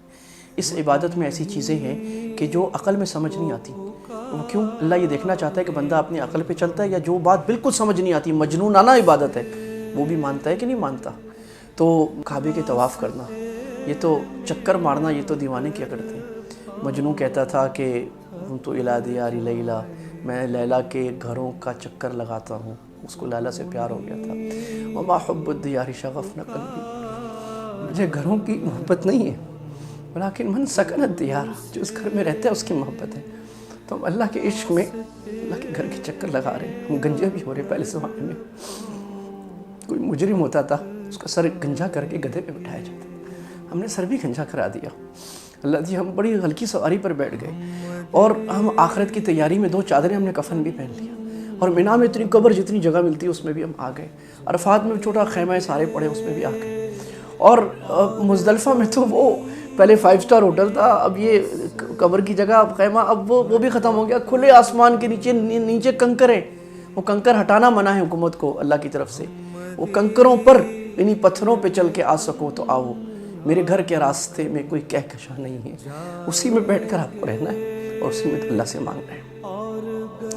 مزدلفہ میں رات کو تھوڑی سی دعا کرنی، زیادہ آرام کرنا ہے، اور یہ اللہ کے نبی کی سنت اور حکمت ہے کہ تاکہ دوسرے دن حج کے سب سے زیادہ مصروف دن جو ہے وہ 10 کا دن، جو اب آنے والا دن ہمارا ہے، میرے ساتھ ہے نا اب انشاءاللہ مزدلفہ میں بیٹھے اس وقت، تو اس میں آپ نے عبادت تھوڑی سی کرنی ہے، بلکہ اللہ کے نبی نے تہجد نہیں پڑھی۔ یہ زندگی میں چند ایک موقع ہے جب اللہ کے نبی نے تہجد نہیں پڑھی، امت پر رحمت کے لیے کہ بھئی اتنے تھکے ہوئے ہیں، آگے بھی تھکن ہے، اب بس کنکریاں جمع کرنی ہیں آپ نے، یہاں پر 49 کنکریاں آپ نے جمع کر لینی ہے۔ اگر 3 دن مارنا ہے آپ کو تو 7 دن پہلے دن، اور 7 دن دوسرے دن، اور 7 دن تیسرے دن، تو 21 + 7۔ اگر آپ کو تیسرے دن بھی مارنا ہے تو 21 جو آپشنل دن ہے اس کے علاوہ آپ زیادہ جمع کر لیں، وہ آپ اپنی بوٹل میں جمع کر لیں، پلاسٹک کی آپ کو تھیلی دی اس میں جمع کر لیں۔ بعض لوگ کو دھو لیتے ہیں، دھونا کوئی سنت نہیں ہے، ہم یہ دیکھیں کہ کون سا عمل ایسے ہماری بہتری کی کون سا سنت ہے، سنت کو الگ کریں، لیکن اس کو اگر آپ صفائی کے لیے کرتے ہیں تو کوئی غلط بات بھی نہیں ہے، اس کو سنت جب تک نہیں سمجھتے۔ اور اس میں کوشش کریں سو جائیں، نیند تو آئے گی نہیں لیکن جتنی آ جائے، کبھی کبھی ایسی تھکن ہوتی ہے کچھ پتھروں پر، بسوں کے شور میں بھی نیند آ جاتی ہے۔ اللہ کے نبی صلی اللہ علیہ وسلم نے مزدلفہ کا قیام فرمایا، اس میں لمبی دعا فرمائی، اور احناف، یہ اب حنفی اگر آپ ہے تو آپ کو جو قیام ہے عرفہ کا جو واجب ہے وہ آپ کو کرنا ہے فجر کے بعد، یہ اب دوسرا واجب شروع ہو گیا حج کا ہمارا۔ اور اگر آپ غیر حنفی ہیں تو آپ کا پہلے جو آپ نے فجر سے پہلے قیام کر لیا وہ بھی ہو جائے گا۔ فجر کے بعد افضل اور سنت ہے ان کے نزدیک، آپ نے فجر اول وقت میں پڑھنی ہے، یہ وہ وقت ہے جہاں حنفیوں کے یہاں بھی فجر اول وقت میں پڑھنا، جیسے ہی فجر کا وقت داخل ہو اذان دے کے۔ ہاں بعض لوگ فجر کا وقت داخل ہونے سے پہلے ہی شروع ہو جاتے ہیں، تو اب تو کلاک ٹاور سے آپ کو نظر آتے ہیں، لائٹیں نظر آتی ہیں، پتہ لگ جاتا ہے اذان ہو گئی، ٹائم میں موبائل میں دیکھ لیں، ایپ میں کب ٹائم ہو رہا ہے، تو آپ نے اذان دینی ہے۔ اور اگر اذان کوئی اور دے رہا ہے تو آپ کو دینے کی ضرورت نہیں، بعض دفعہ لوگ سارے اذان دے رہے ہوتے ہیں، یہاں بھی دے رہے ہوتے ہیں، یہاں بھی، جہاں تک آپ کو کسی اذان کی آواز آ گئی اب آپ کو اذان دینے کی، یہ پوری دنیا کا مسئلہ ہے، آپ کو اذان کی آواز آ گئی دوبارہ اذان دینے کی ضرورت نہیں ہے۔ آپ فجر پڑھ لیں اور فجر کے بعد کھڑے ہو کر دعا کریں۔ اور اللہ کے نبی صلی اللہ علیہ وسلم نے فرمایا، یہ شرح السنہ میں ہے کہ آپ نے فرمایا کہ عرفات کے دن میں نے دعا کی تو اللہ تعالیٰ نے کہا کہ میں نے سب کو معاف کر دیا، ظالم کو معاف نہیں کروں گا۔ تو میں نے کہا ای ربی، اللہ اب چاہیں تو ظالم کو اپنی طرف سے دے دے اور اس کو بھی معاف کر دے، میری امت کا ظالم۔ اللہ نے کہا نہیں۔ جب آپ مزدلفہ میں آئے آپ نے دوبارہ دعا کی تو آپ نے کہا اللہ میری امت کے ظالم کو بھی معاف کر دیں اور اپنی طرف سے دے دیں اس کو، جو اس کا حق بنتا ہے نا مظلوم کو آپ اپنی طرف سے اللہ آپ دے دیں، جو اس کا حق مارا گیا ہے آپ ظالم کو معاف کر دیں۔ تو حضرت عمر فرماتے ہیں کہ میں نے دیکھا رسول اللہ کا چہرہ بڑا کھلا ہوا، میں کہا رسول اللہ بہت خوش ہے، تو حالانکہ موقع ایسا تھا رونے دھونے کا تھا، آپ خوش کیوں ہیں؟ آپ نے فرمایا اللہ نے میری امت کے ظالموں کو معاف کر دیا۔ یہ میرے عزیزوں ہمارے نبی ہیں جو ہمارے لیے اتنی قربانیاں دے کے چلے گئے، اور ہم اپنے نبی کی سنتوں پر صبح شام پھاوڑا چلاتے ہیں، حلق چلاتے ہیں، ان کو توڑے ہوتے ہیں، اللہ کے نبی کے طریقے کے خلاف، آپ کے اخلاق کے خلاف مسلمانوں سے لڑ رہے ہوتے ہیں، دھوکہ کر رہے ہوتے ہیں، چوریاں دے رہے ہوتے ہیں، حرام کھا رہے ہوتے ہیں، نمازیں چھوڑ رہے ہوتے ہیں۔ یہ حج یہ لائف چینجنگ ایکسپیرینس ہے، اگر آپ کی لائف چینج نہیں ہو رہی آپ کا حج مخدوش ہے کہ پتہ نہیں قبول ہوا، فرض ادا ہو گیا کہ نہیں۔ اب جو دوسرا دن ہے، اب ہم مزدلفہ سے آپ نکلیں گے یا تو اب اپنی بلڈنگ میں عزیزیہ میں مکہ آ جائیں گے یا ڈائریکٹ بعض لوگ مینا رمی کرنے چلے جاتے ہیں۔ سب سے پہلے آپ نے اب یہاں پر اس دن میں آپ نے 3 سے 4 کام کرنے ہیں۔ کتنے کام کرنے؟ 10 تاریخ کو، یہ تیسرا دن آج کا، 3 سے 4 کام۔ 3 کام تو لازمن ہے۔ پہلا، آپ نے سب سے پہلے تو کوشش کرنی ہے کہ آپ رمی کر لیں، یعنی اس دن 10 تاریخ کو صرف جو بڑا جمرہ ہے، ہم اس کو شیطان کہتے ہیں، یہ شیطان ہے نہیں کتابوں میں، ایک روایت ہے، لیکن پتہ نہیں شیطان کو کنکری لگتی ہے کہ نہیں لگتی، یہ بھی کہیں حدیث میں نہیں ہے، بس یہ ایک علامت ہے۔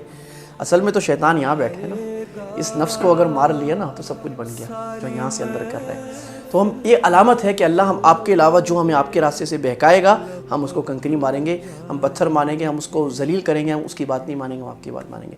تو پہلے دن آپ نے جانا ہے جمرہ عقبہ کو آپ نے نہیں مانی ہے۔ تو صحابہ فرماتے ہیں کہ اللہ کے نبی صلی اللہ علیہ وسلم کے ساتھ جب ہم کنکری مارتے تھے تو ہم کنکری ایسے مارتے تھے کہ ہمارے دائیں طرف مینا تھا اور بائیں طرف بیت اللہ تھا، گویا کہ آپ ستون کے لیفٹ طرف کھڑے ہو کے کنکری ماریں گے تو یہ سنت ہے، لیکن چونکہ رش ہوتا ہے آپ لیفٹ سے مار لیں، رائٹ سے مار لیں، کہیں بھی صحیح ہے، لیکن یہ سنت ہے کہ اگر آپ بائیں طرف سے ماریں گے تو یہ حدیث کے زیادہ قریب ہے۔ مسند مالک کی روایت ہے امام حضرت عمر رضی اللہ تعالیٰ عنہ سے۔ اسی طرح آپ نے جب کنکری مارنی ہے تو آپ نے بسم اللہ اللہ اکبر رجما للشیطان ورزا للرحمن یہ بولنا ہے، بسم اللہ اللہ اکبر رجما للشیطان الرحمن، بسم اللہ اللہ اکبر، کیا مطلب شیطان کو مارتے ہوئے اور رحمان کو راضی کرتے ہوئے یہ دعا آپ نے پڑھنی ہے، اور دعا نہیں کرنی کیونکہ آپ نے بڑے کو ماری ہے، بس اب آپ واپس آ جائیں۔ جیسے ہی آپ کی رمی ختم ہو جائے آپ نے فون کر دینا ہے یا بتا دینا ہے یا آ کے پرچی فوراً قربانی کا انتظام جو بھی آپ کا جس کے ذریعے خود ہے کسی سے کرا رہے آپ نے فوراً قربانی کرنی ہے۔ جب آپ کی قربانی ہو جائے تو قربانی کے بعد اب یہ قربانی آپ کا گویا کہ پہلا واجب مغرب سے پہلے رہنا، دوسرا واجب مزدلفہ کا وقوف، تیسرا واجب آپ کے کنکری مارنا، چوتھا واجب آپ کا قربانی کرنا، پانچواں واجب اب آپ نے حلق کرا لینا ہے۔ جب آپ نے حلق کرا لیا اب آپ کو مبارک ہو، آپ احرام سے کھل گئے، اب آپ چادر اتار دیں، خواتین احرام کی پابندیوں سے ہو گئیں، اب آپ نہا دھو لیں، اچھی طرح اچھے کپڑے پہن لیں، آپ کا احرام کی پابندیاں ختم ہو گئیں حلق کرانے کے بعد سوائے ایک پابندی کے، اور وہ ہے میاں بیوی کے تعلقات اور شہوت کی باتیں، یہ آپ نہیں کر سکتے جب تک کہ آپ حج کا فرض یعنی طواف زیارت یا طواف افاضہ دونوں نام ہیں وہ آپ جب تک نہیں کر لیتے۔ قربانی اپنے ہاتھ سے بھی کر سکتے ہیں جو افضل ہے، لیکن ان حالات میں وہاں پر ایسے مشکل ہوتا ہے، کسی اور سے بھی کرا سکتے ہیں۔ قربانی کے گوشت کے بارے میں اللہ کے نبی صلی اللہ علیہ وسلم سے صحابہ نے پوچھا کہ ہم تو 3 دن سے زیادہ قربانی کا گوشت نہیں رکھتے، پھر آپ صلی اللہ علیہ وسلم نے اجازت دی اور آپ نے فرمایا کلوا وتزودوا، کھا بھی سکتے ہو رکھ بھی سکتے ہو۔ لیکن ظاہر حج میں قربانی کا زیادہ گوشت جو ہے وہ حاجیوں کو بھی آتا ہے، لیکن زیادہ تر وہ تقسیم ہو جاتا ہے، اور ماشاءاللہ بہت ساری آرگنائزیشنز حکومت وہ کیا کرتے ہیں اس کو پیک کر کے خوش کر کے افریقہ اور دوسرے ضرورت مند ممالک میں بھجواتے ہیں۔ یہاں ایک سوال یہ ہوتا ہے کہ حاجی حضرات پوچھتے ہیں کہ کیا ہم اپنے ملک میں جو ہماری اضحیہ کی بقرعید کی قربانی ہے وہ بھی ہمیں کرنی ہے کہ نہیں کرنی؟ تو یاد رکھیں یہ جو آپ کی قربانی ہے حج کی یہ الگ ہے، وہ قربانی الگ ہے۔ حج کی قربانی آپ کی شکر کی ہے کہ اللہ نے آپ کو ایک ہی سفر میں عمرہ اور حج دونوں کی توفیق دے دی، تمتع اور قران کی، اور وہ جو قربانی ہے وہ آپ کے صاحب استطاعت ہونے کی ہے۔ اگر آپ کے پاس اتنا مال ہے جس میں سونا چاندی کیش ضرورت سے زیادہ مال آپ کا مال تجارت یہ ملا کر آپ کے پاس 52.5 تولہ چاندی سے زیادہ ہے، یا ایک قول کے مطابق 7.5 تولے سونے سے زیادہ ہے، یعنی 1.25 لاکھ ہے یا پھر 15 لاکھ ہے، تو وہ آپ کے پاس اتنا پیسہ ہے تو آپ کو قربانی کرنی ہے۔ اچھا، وہ مسافر پر واجب نہیں ہے قربانی، لہٰذا اگر مکہ میں آپ کا مکہ مینا عرفات ملا کر ٹوٹل دن آپ کے 15 دن سے زیادہ بن رہے ہیں پھر تو آپ مقیم ہیں، اور اگر آپ کے پاس اتنے پیسے بھی ہیں اپنے ملک میں تو آپ پر وہ ضحیہ کی قربانی واجب ہے، اور اگر آپ کے دن وہاں پر یہ سارے ملا کر 15 دن سے کم بن رہے ہیں تو آپ قربانی کے دنوں میں مسافر ہیں، لہٰذا آپ کے اوپر اپنے ملک میں قربانی کرنا واجب نہیں ہے۔ یہ اور بات ہے کہ ضحیہ کی قربانی حضرت ابراہیم علیہ السلام کی سنت اور بہت ثواب ہے، اگر آپ کر سکتے ہیں 1 2 3 4 جتنی تو کریں۔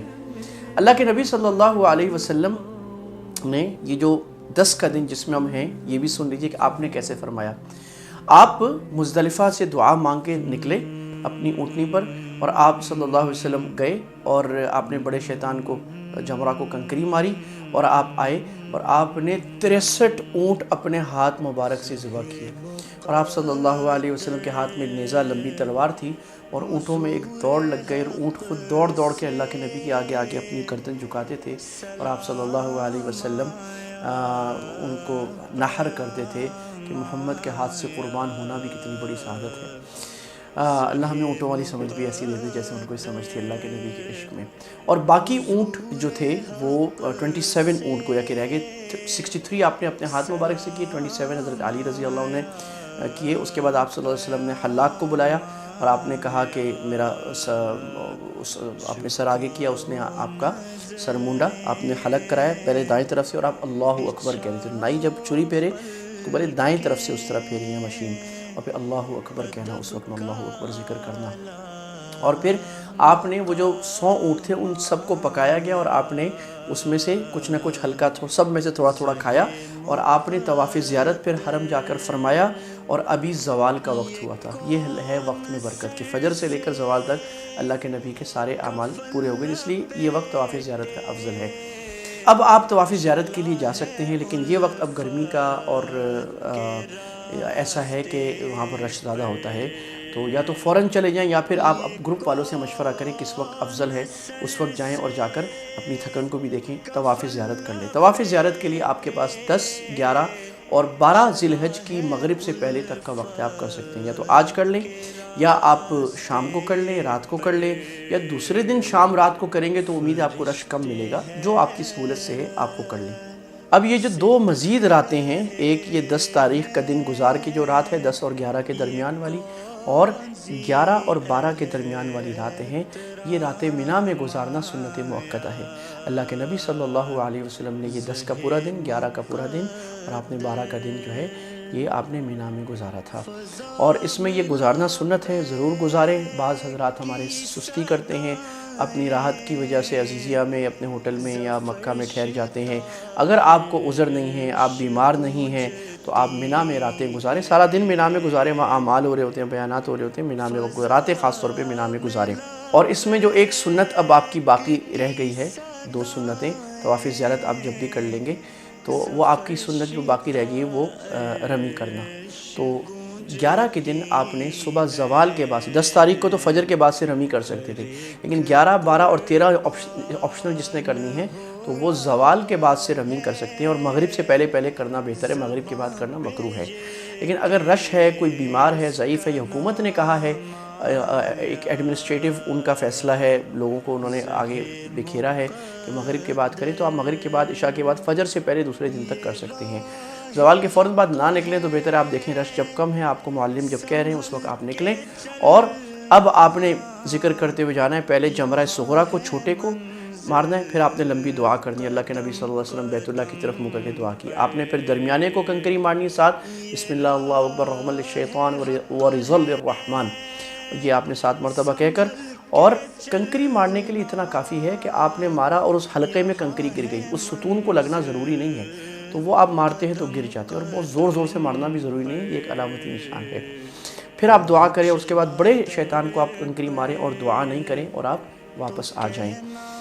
طواف زیارت کے بارے میں چند ایک بات یاد رکھیں کہ آپ جب طواف زیارت کے لیے جائیں گے تو طواف جیسے کرتے ہیں ویسے ہی آپ نے کرنا ہے. اگر آپ پروبیبلی احرام میں نہیں ہوں گے آپ حضرات، کیونکہ احرام اکثر حضرات کھول چکے ہوتے ہیں، تو اس میں آپ کو استباع تو نہیں کرنا، لیکن آپ کو حج کے احرام میں رمل 3 چکروں میں شروع میں کرنا ہے. اصول یہ ہے کہ ہر وہ طواف جس کے بعد سعی ہو اس میں رمل ہے، یعنی 3 چکروں میں مردوں کے لیے تیز تیز چلنا سینہ نکال کے، اور جس طواف کے بعد سعی نہیں اس میں رمل نہیں کرنا. حج کی سعی اکثر حضرات اب اس وقت کریں گے جب آپ طواف زیارت کر لیں گے. ابھی آپ جا کر حج کی سعی جو واجب ہے، جو حج کا 8واں واجب ہے، وہ آپ کر لیں. بعض حضرات حج کی سعی پہلے بھی کر لیتے ہیں، وہ آپشنل ہے کہ آپ 8 تاریخ کو یا 7 تاریخ کو احرام باندھ کر جا کر سعی پہلے کر لیں، تو آپ کو یہاں پر سعی نہیں کرنی پڑے گی. لیکن یہ آپ اپنے گروپ کے تجربہ کار لوگوں سے ہمیشہ مشورہ ہر چیز کا کریں، پوچھنے میں بخل نہ کریں. جب 12 تاریخ آ جائے گی اور آپ نے 12 تاریخ کی رمی بھی ویسی ہی کر لی جیسے 11 تاریخ کی میں نے بتائی، تو اب آپ کوشش کریں اگر آپ کو 13 تاریخ کی رمی آپشنل نہیں کرنی تو آپ 12 تاریخ سے پہلے واپس نکل جائیں. سورہ بقرہ میں حج کی آیت ہے، اللہ سبحانہ و تعالیٰ نے وہاں اس 3 دن کی رمی کے بارے میں فرمایا، وَاذْكُرُوا اللَّهَ فِي أَيَّامٍ مَّعْدُودَاتٍ فمن تعجل في يومين فلا إثم عليه ومن تأخر فلا إثم عليه لمن اتقى. اللہ کا ذکر کرو، خوب ذکر کرو ان گنتی کے دنوں میں، یعنی 9، 10، 11، 12، 13. اور جو جلدی آ جائے 2 دن میں، یعنی 11، 12 تاریخ کو رمی کر کے واپس آ گیا، اس پہ کوئی گناہ نہیں ہے، یعنی جائز ہے. اور جو رہ جائے 13 تاریخ کو بھی ایک دن آپشنل رمی کرے، اس پر بھی کوئی گناہ نہیں ہے، جو اس کے لیے جو متقی لوگ ہیں، یعنی متقی دونوں ہیں۔ ایک اضافی ثواب ہے، اگر لینا چاہیں بہت اچھی بات ہے، اتنا بڑا عظیم اجر مل رہا ہے، اور یہ اجر اور یہ ایسی عبادت ہے جو دنیا میں اور کہیں کسی وقت نہیں ملے گی، وقت بھی اسی وقت ملے گی اور کوئی اور نہیں۔ لہٰذا اگر آپ کی فلائٹ جلدی نہیں ہے، کوئی اور بڑا عذر نہیں ہے، آپ ضرور مینا میں رہیں۔ یہ جو رمی ہے 13 تاریخ کی، یہ کرنے کے لیے مینا میں رہنا ضروری ہے۔ بعض حضرات ناوقفیت میں چلے جاتے ہیں، عزیزی اپنی رہائش پہ ہے مکہ، اور آ کر رمی کر کے 13 کی چلے جاتے ہیں، اس کا کوئی معنی نہیں۔ 13 کی رمی آپشنل ثواب اس کے لیے ہے جو مینا میں صبح فجر کے بعد ہوگا، فجر کی جس کی ہو جائے۔ اگر آپ کی فجر مینا میں ہو گئی 13 تاریخ کی، پھر یہ رمی واجب بھی ہو گئی آپ کے اوپر، لہٰذا اگر آپ نے نہیں کرنی آپ پہلے سے واپس چلے جائیں۔ اور پھر یہ رمی زوال کے بعد آپ نے کرنی، ایک قول فجر کے بعد کا ہے لیکن غالب مفتابی قول زوال کے بعد کا ہے کہ 13 تاریخ کی رمی آپ زوال کے بعد مناسب وقت میں کر کے واپس حرم مکہ چلے جائیں۔ مینا سے واپسی کے بعد صرف ایک واجب باقی رہ گیا ہے، اور وہ ہے طواف وداع، یعنی مکہ سے رخصت ہوتے ہوئے، چاہے مکہ سے اپنے ملک جا رہے ہیں یا مکہ سے مدینہ جا رہے ہیں اور واپس مکہ نہیں آئیں گے، تو طواف وداع کرنا واجب ہے، یعنی آخری طواف، یعنی گویا کہ کعبے کو الوداع کر کے آنا۔ بہتر یہ ہے کہ مکہ سے نکلتے ہوئے آخری عمل جتنا ممکن ہے آپ کا، ظاہر بسز آتی ہیں، سارے لاجسٹکس کرنے ہوتے ہیں، وہ آپ طواف کریں۔ تو آپ طواف وداع کر لیں، اور اس کا عام طواف جیسے کرتے ہیں ویسے ہی کرنا ہے، رو دھو کے اس حسرت میں کہ اللہ بیت اللہ مجھے دوبارہ لائے، اور جدائی کا ذوق ہوتے ہوئے، اس کا غم ہوتے ہوئے، اس کا ذوق و شوق کے ساتھ دوبارہ آنے کی نیت سے طواف وداع روتے روتے دعاؤں میں کریں اور واپس آ جائیں۔ بعض حضرات یہ کہتے ہیں کہ ہم نے طواف کر لیا وداع کی نیت سے، ہمیں پھر طواف کا موقع مل گیا، آپ پھر کر سکتے ہیں۔ ایسا ضروری نہیں کہ طواف وداع کے بعد آپ نہیں کر سکتے، جتنے چاہیں۔ آپ کا آخری طواف آٹومیٹکلی طواف وداع ہو جائے گا، اور یہاں تک آپ کا ہمارا حج پورا ہوا۔ اللہ سبحانہ و تعالی ہمیں حج مبرور عطا فرمائے، سنت کے مطابق حج کرنے والا لائف چینجنگ ایکسپیرینس عطا فرمائے۔ دعاؤں میں مجھ خادم اور میرے والدین، میرے رشتہ داروں کو مجھے دعاؤں میں ضرور یاد رکھیے، اور ساری امت کو یاد رکھیے۔ السلام علیکم ورحمۃ اللہ وبرکاتہ۔ بسم اللہ الرحمن الرحیم، اللہم صلی علی محمد وعلی آل محمد کما صلیت علی ابراہیم وعلی آل ابراہیم انک حمید مجید۔ اللہم بارک علی محمد وعلی آل محمد کما بارکت علی ابراہیم وعلی آل ابراہیم انک حمید مجید۔ زیارت مدینہ ہمارے حج کا آخری باب اور سب سے محبوب اور عاشقانہ باب، مدینہ جناب نبی کریم صلی اللہ علیہ وسلم کی مسجد اور آپ کی مرقد مبارک کی زیارت۔ آپ صلی اللہ علیہ وسلم نے فرمایا کہ جس نے حج کیا، من حج، اور میری زیارت نہیں کی، فقط جفانی، اس نے میرے ساتھ وفا نہیں کی۔ اسی لیے حج میں یہ بہت ضروری سنت ہے، واجب اور فرض نہیں ہے، بہت ضروری سنت ہے کہ مدینہ منورہ کی زیارت کی جائے۔ بعض دفعہ آپ کے گروپ کا پیکج، آپ کی آئٹنری ایسی ہوگی کہ آپ پہلے مدینہ آئیں گے بعد میں مکہ، اور بعض دفعہ بعد میں مدینہ آئیں گے، دونوں طریقے ٹھیک ہیں۔ مدینہ کی زیارت جب ہم نے جانا ہے تو ہم نے نیت کرنی ہے رسول اللہ صلی اللہ علیہ وسلم کی مسجد کی زیارت اور رسول اللہ صلی اللہ علیہ وسلم کی قبر مبارک کی زیارت، دونوں کی زیارت۔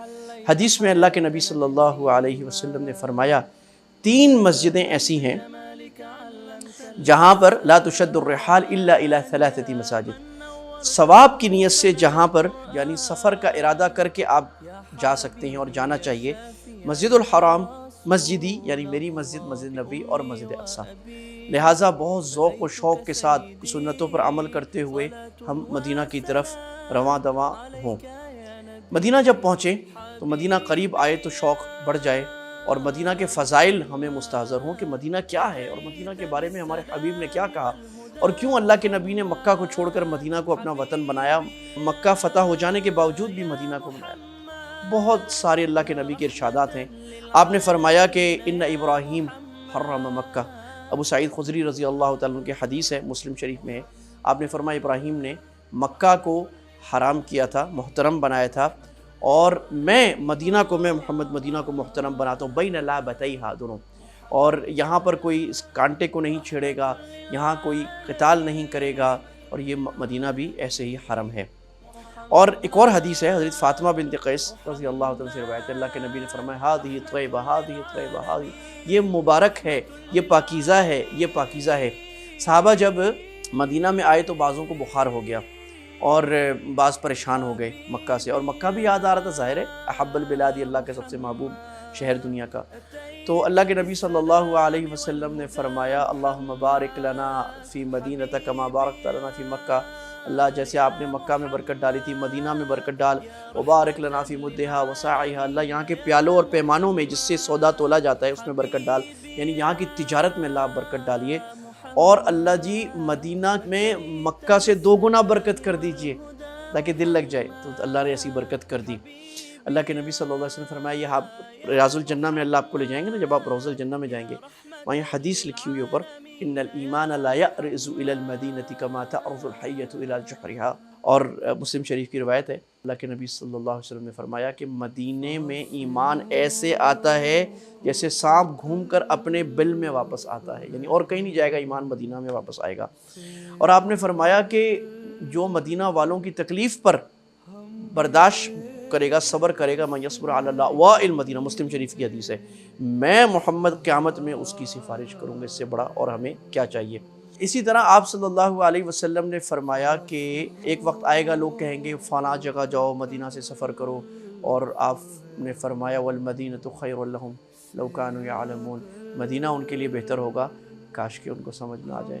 آپ نے مدینہ کے لیے دعائیں کی، آپ نے مدینہ کے بچوں کے لیے دعائیں کی، آپ نے انصار کے لیے دعائیں کی، آپ نے کہا اللہ انصار مدینہ والوں پر رحمت فرما، اللہ ان کی اولادوں پر، ان کے اولادوں کی اولادوں پر۔ آج تک انصار ایسے مبارک ہیں کہ آپ تصور نہیں کر سکتے۔ آپ ٹیکسی والے کے ساتھ بیٹھ جائیں، وہ ایسا قرآن و حدیث آپ کو سنانا شروع کرے گا، انصاری، اپنا نسب بھی بتائے گا انصار تک، تو کہ ہمارے علماء اچھی اچھی ایسی حدیثیں نہیں سنا سکتے۔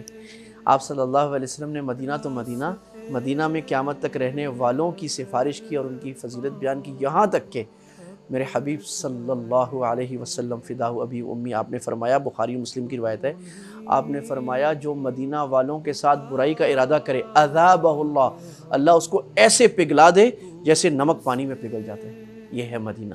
آپ جب مدینہ جائیں تو یہ تصور کریں کہ ہمارے نبی صلی اللہ علیہ وسلم اور ہمارے دین کو جو عروج ملا ہے وہ مدینہ اور مدینہ والوں کی مدد سے، انصار سے ملا ہے۔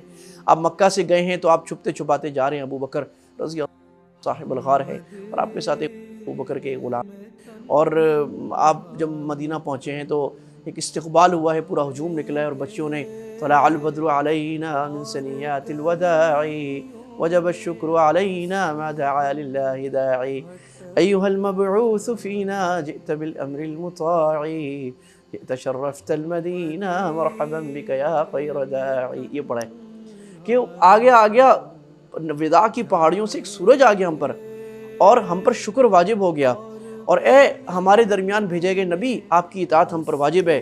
آپ کیا آئے، مدینہ کو آپ نے عزت بخش دی، اور آپ وہ جو بات لے کے آئے اس کی بات مانی جائے گی۔ یہ جو انہوں نے کہا تشرفت المدینہ، آپ کیا آئے، مدینہ کو 4 چاند لگ گئے، تو اس سے یثرب کا نام المدینہ پڑ گیا، اور یہ یہاں سے المدینہ، اللہ کے نبی کو اتنا اچھا لگا آپ نے نام ہی رکھ دیا المدینہ المنورہ، مبارک مدینہ، یا مدینۃ الرسول محمد صلی اللہ علیہ وسلم کا مدینہ۔ مدینہ جب آپ نے جانا ہے تو درود شریف پڑھتے ہوئے جانا ہے، اور میں یہ کہوں گا کہ کوئی کتاب رسول اللہ کی سیرت یا آپ کے حالات کی آپ پڑھتے جائیں سارے سفر میں، کہ مدینہ میں آپ سنتیں اور اللہ کے نبی کی زندگی لینے والے بنیں۔ سیرت مصطفیٰ مولانا ادریس خاندلوی صاحب کی یہ کتاب پڑھ لیں، الرحیق المختوم مبارک پوری صاحب کی، یا اسوہ رسول اکرم ڈاکٹر عبدالحی عارفی صاحب کی، the ways of the prophet, the sunnahs of the prophet, whatever ایور، اس طرح کی اردو انگلش میں جس زبان میں آپ کو اچھا لگتی ہے ویسی کتاب پڑھیں۔ جب آپ مدینہ داخل ہوں تو اپنے ہوٹل میں سامان رکھیں، مسجدیں زیادہ کوشش کریں، مسجد نبوی میں ادب احترام سے جاتے ہوئے، اور مسجد میں جب داخل ہوں اللہم افتح لی ابواب رحمتک، دائیں پیر سے داخل ہو کے دعا پڑھیں، اور زیادہ نمازیں مسجد کے اندر پڑھیں۔ اور خواتین پر مسجد میں نماز پڑھنا ضروری نہیں ہے، لیکن جب عبادت کا ارادہ ہو، جانا چاہیں سلام کرنے کے لیے تو مسجد میں پڑھیں، کیونکہ خواتین کی الگ جگہ ہے اور وہاں گئے اسی کام کے لیے تو ضرور جائیں جتنا جا سکیں، لیکن مردوں کی طرح اتنا اہم خواتین کے لیے کم اہم ہے۔ اسی طرح اب جو اہم امر ہے رسول اللہ صلی اللہ علیہ وسلم کے خدمہ اقدس میں حاضر ہونا اور آپ کے روضہ مبارک پہ سلام پھیرنے کی سعادت، تو اس کے لیے تیاری کریں۔ اور اب مردوں کے لیے تو ہر وقت ہی کھلا ہے، اگر آپ باب السلام سے داخل ہوں گے دائیں طرف سے تو آپ نماز کے بعد کسی وقت جائیں اور سلام کرتے ہوئے چلے جائیں۔ سلام کا طریقہ یہ ہے، آپ جب سلام سے داخل ہوں گے زبان پر درود شریف کا ورد ہو، اللہم صلی علی محمد وعلی آل محمد، اللہم صلی علی محمد وعلی آل محمد، یا صلی اللہ علیہ وسلم، اللہم صلی علی محمد وبارک وسلم، مختصر درود یا لمبا درود آپ پڑھتے ہوئے جائیں۔ براہ مہربانی تصویریں نہ کھینچیں، یہ بڑی ہی نادانی کی بات ہے کہ ایسے موقع پر جہاں خشوع خضوع کی ضرورت ہے آپ موبائل لے کے یوں گھما رہے۔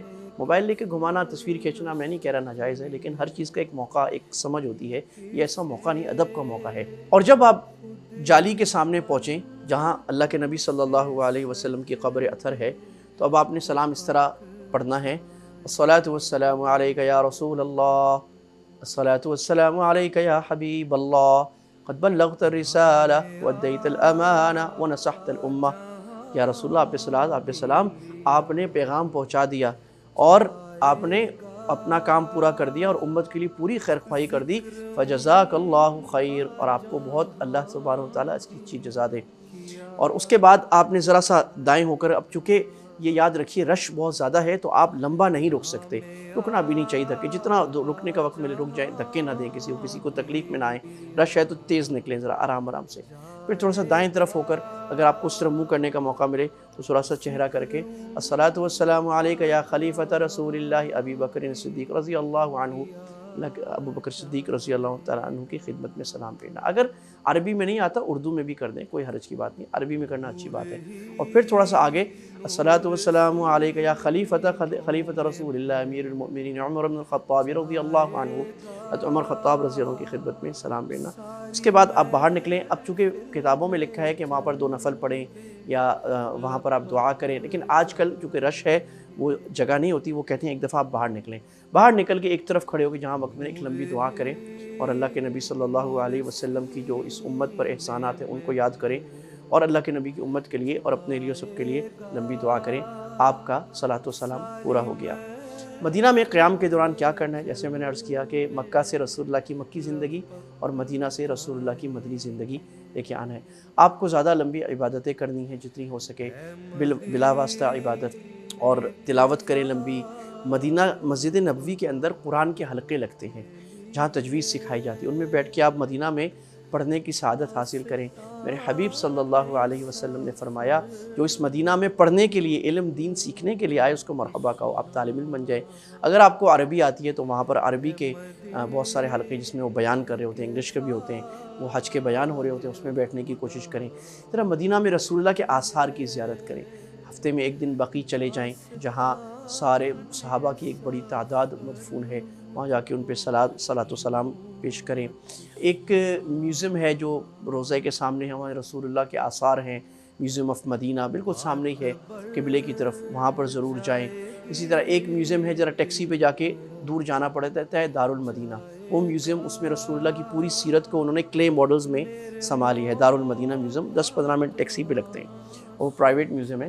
وہ آپ کو احد دکھائیں گے، احد کیسے ہوا تھا، اس میں کیا واقعات ہوئے تھے، بدر میں کیا واقعات ہوئے تھے، خندق میں کیا ہوا تھا، پکچرائز ہوگی رسول اللہ کی مبارک زندگی۔ اور مدینہ والوں سے اچھا معاملہ کریں، اگر شاپنگ بھی کریں ضرور کریں، لیکن اس میں یہ نیت ہو کہ ہم مدینہ والوں کو بھلائی دیں گے، ان سے زیادہ بارگین نہ کریں، ان کا خیال کریں، مدینہ والوں کی محبت کریں، سخاوت کریں، کھجوریں تقسیم کریں، چیزیں تقسیم کریں۔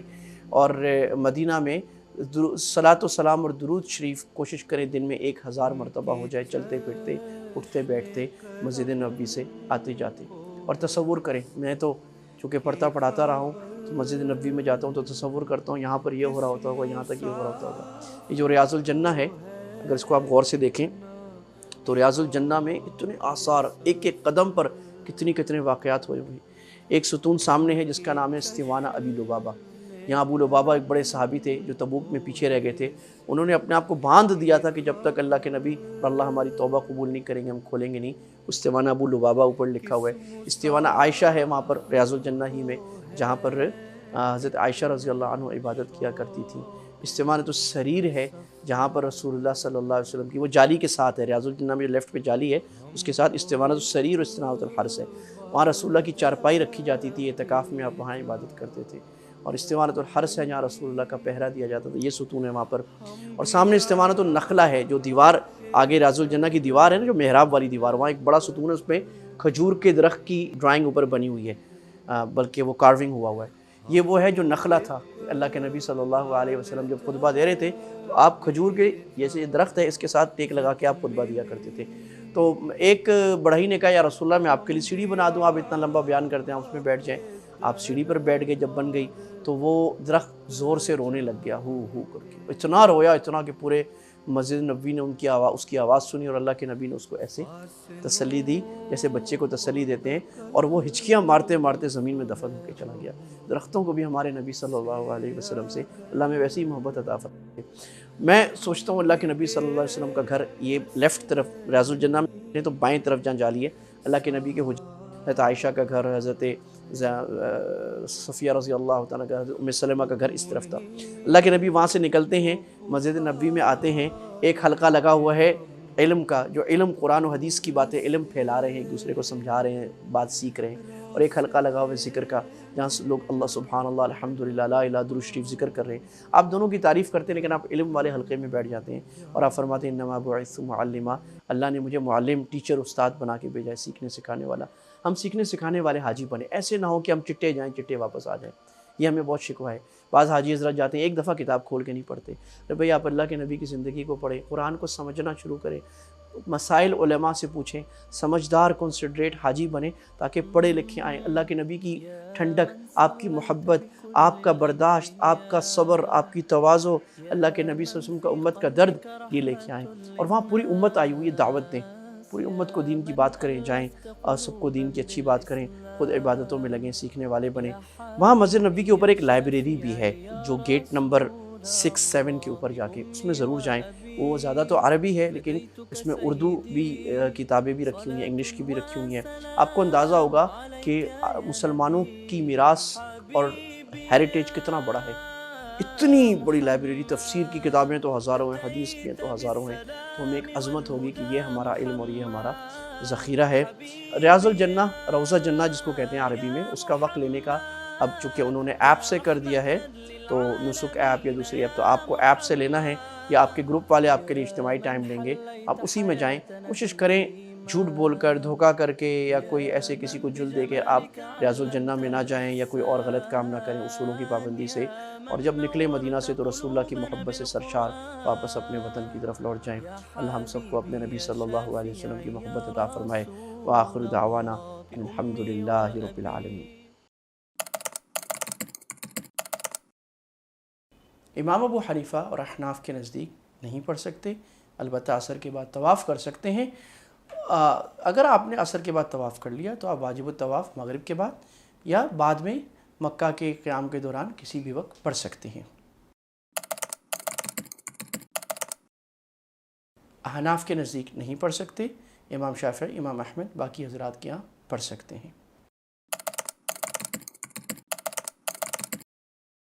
اگر وہ مسافر ہے، یعنی مکہ میں 15 دن سے کم رہتا ہے، تو اس پر وہاں کی قربانی نہیں ہے، کیونکہ مسافر پر قربانی نہیں ہوتی۔ اور اگر وہ 15 دن سے زیادہ منی عرفات کے دن ملا کر قیام کر رہا ہے تو اس پر قربانی ہے۔ البتہ اس میں علماء کی ایک دوسری رائے بھی ہے جو بہت معتبر علماء ہیں، اور وہ یہ کہتے ہیں کہ منی کے اور عرفات کے دنوں کو ایکسکلوڈ کیا جائے گا۔ اس لحاظ سے تقریباً ہر حاجی ہی مسافر ہوگا، اور سلف کا طریقہ بھی یہی تھا، لہٰذا اکثر حاجیوں کو اس لحاظ سے اپنے ملک میں قربانی کرنا واجب نہیں ہے، لیکن اگر قربانی کرتے ہیں تو بہت ثواب کی بات ہے۔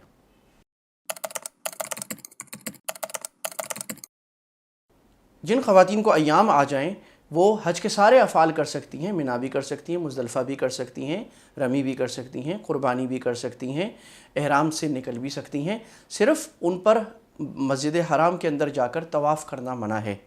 لہٰذا وہ انتظار کریں، جب پاک ہو جائیں تو اس وقت طواف کریں، چاہے 12 تاریخ کا دن گزر جائے۔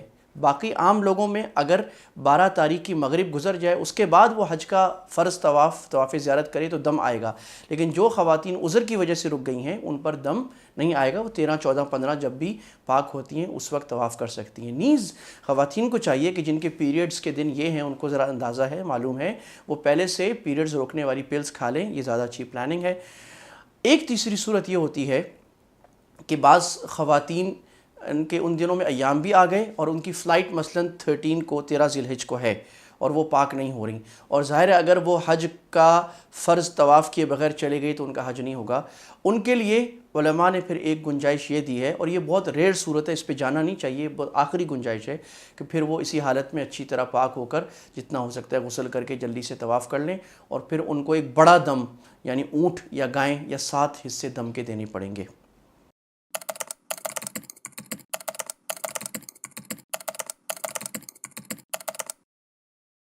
یہ دھوکہ بھی ہے، جھوٹ بھی ہے، اور قانون کی خلاف ورزی بھی ہے۔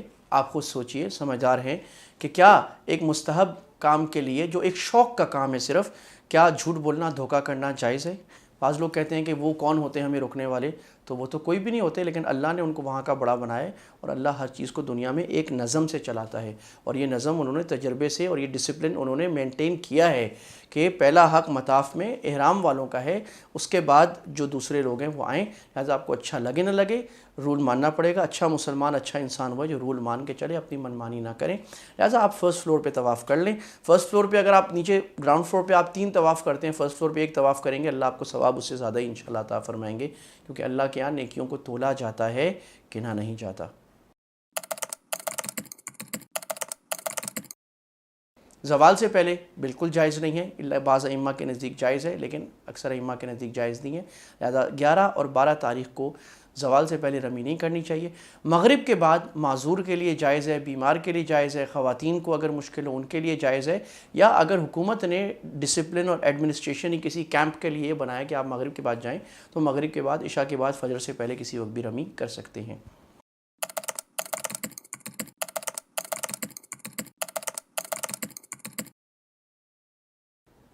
جی ہو جائے گی۔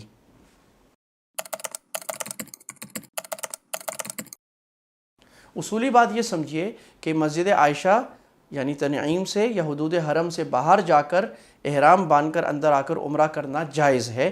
رسول اللہ نے حضرت عائشہ رضی اللہ تعالیٰ عنہ کو ان کے بھائی عبد الرحمن کے ساتھ بھیجا تھا، اور انہوں نے عمرہ کیا تھا، کیونکہ ان کا ایک پچھلا عمرہ رہ گیا تھا ان کے ایام آنے کی وجہ سے، لہٰذا جائز ہے۔ لیکن صحابہ کثرت سے یہ عمرہ نہیں کرتے تھے، بعض صحابہ عبداللہ بن عمر رضی اللہ عنہ سے منقول ہے کرتے تھے۔ تو اس میں مختلف مزاج ہیں۔ زیادہ مزاج امت کا یہ رہا ہے کہ اگر آپ مکہ میں رہتے ہوئے طواف زیادہ کرتے ہیں، عبادت زیادہ کرتے ہیں، تو طواف کرنا زیادہ افضل ہے۔ لیکن اگر آپ کو لگ رہا ہے کہ آپ نہیں کر سکتے اور عمرہ کرنے میں آپ کی زیادہ عبادت ہوگی، تو آپ عمرے بھی زیادہ کر سکتے ہیں۔ نہیں، نابالغ پر احرام نہیں ہے، لیکن اگر وہ عمرہ کرے گا اور وہ جو چادریں اس کو پہنا دی، جتنی پابندی کر سکتا ہے کرا دیں، تو آپ کو ثواب ملے گا۔ ایک عورت نے اللہ کے نبی صلی اللہ علیہ وسلم کے سامنے یوں کر کے اپنا بچہ اٹھایا اور فرمایا علی ھذا الحج، یا رسول اللہ کیا اس بچے پر حج ہے؟ تو آپ نے فرمایا کہ ہاں اس کا حج ہے اور ثواب تمہیں ملے گا۔ جی باندھا جا سکتا ہے۔ جو علاقے حدود حرم سے باہر اور میقات سے اندر ہیں، وہاں سے اگر آپ مکہ جا رہے ہیں تو احرام باندھنا آپشنل ہے۔ آپ چاہیں، چاہے مکہ میں ہیں چاہے طائف میں اندر ہیں، جو میقات سے اندر کا علاقہ ہے، وہاں سے آپ احرام باندھ کر آ سکتے ہیں، ثواب ہے۔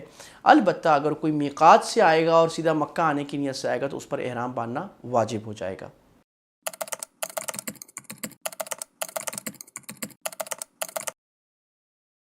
جی ایسے لوگوں کے لیے گنجائش ہے، کیونکہ صرف امام ابو حنیفہ رحمہ اللہ کے نزدیک مکہ آنے پر عمرہ کرنا واجب ہے، باقی ائمہ کے نزدیک نہیں ہے۔ ایسی مجبوری اور ضرورت میں باقی امام شافعی، امام احمد، ان حضرات کے قول پہ حنفی مفتیان کرام بھی فتویٰ دیتے ہیں۔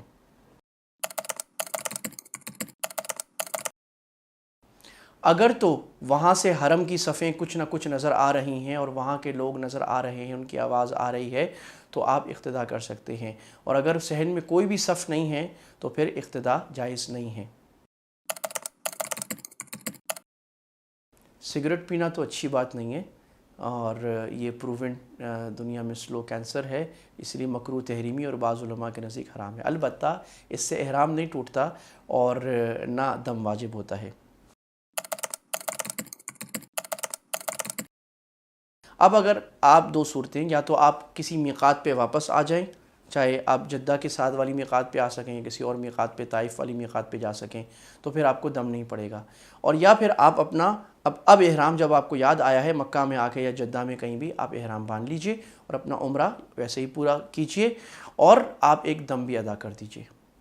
اور دم ہوتا ہے کہ ایک بکرا یا ایک اونٹ کا حصہ ذبح کرنا اور دم حدود حرم میں دینا ضروری ہے، حرم کے حدود کے اندر، وہاں پر بہت سارے آفیسز ہیں اور وہ جو جمعیات خیریہ ہیں، خیریہ ادارے ہیں، فلاحی، آپ ان کو دے دیں، وہ آپ کا دم کرا دیں گے۔ جائز ہے۔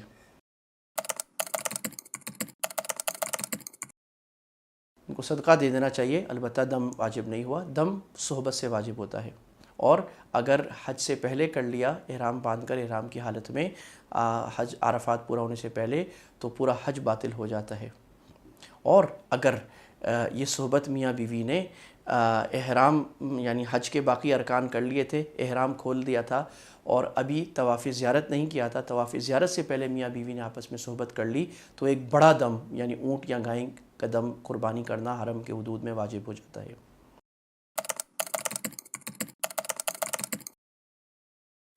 اپنی بیوی کا پکڑ سکتے ہیں، کوئی غلط بات نہیں ہے، بالکل جائز ہے۔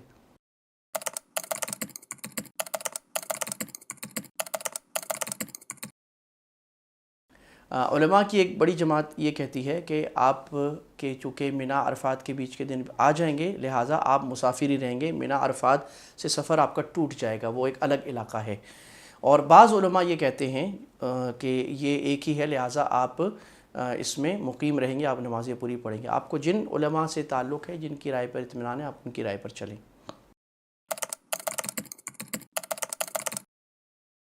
اگر آپ نے خوشبو اتنی لگائی ہے کہ پورا عضو نہیں ہے، 3 انگلیوں کے بقدر اس سے زیادہ تھوڑی سی لگائی ہے، اور پورے عضو پر، اکثر عضو پہ نہیں لگائی ہے، پورا ایک عضو ہے، اس پہ آپ نے پورے پہ نہیں لگائی، کم پہ لگائی ہے، تو آپ پہ صدقہ ہے۔ صدقہ کا مطلب ہے کہ آپ کو 2.25 کلو گندم کے بقدر جو 15-20 ریال صدقہ کر دینا ہے۔ اور اگر پورے عضو پہ خوشبو آپ نے لگا لی اچھی طرح، تو پھر آپ کے اوپر پورا دم ہے۔ اس صورت میں ایک صدقہ دے دیں احتیاطاً، اور وہ صدقہ 2.25 کلو گندم یعنی 15-20 ریال دے دیں، تو انشاءاللہ ادا ہو جائے گا۔ بالکل جائز ہے۔ اگر بغیر عذر کے 12 گھنٹے سے کم میں پہنا تو صدقہ ہے، اور 12 گھنٹے سے زیادہ پہنا دم ہے۔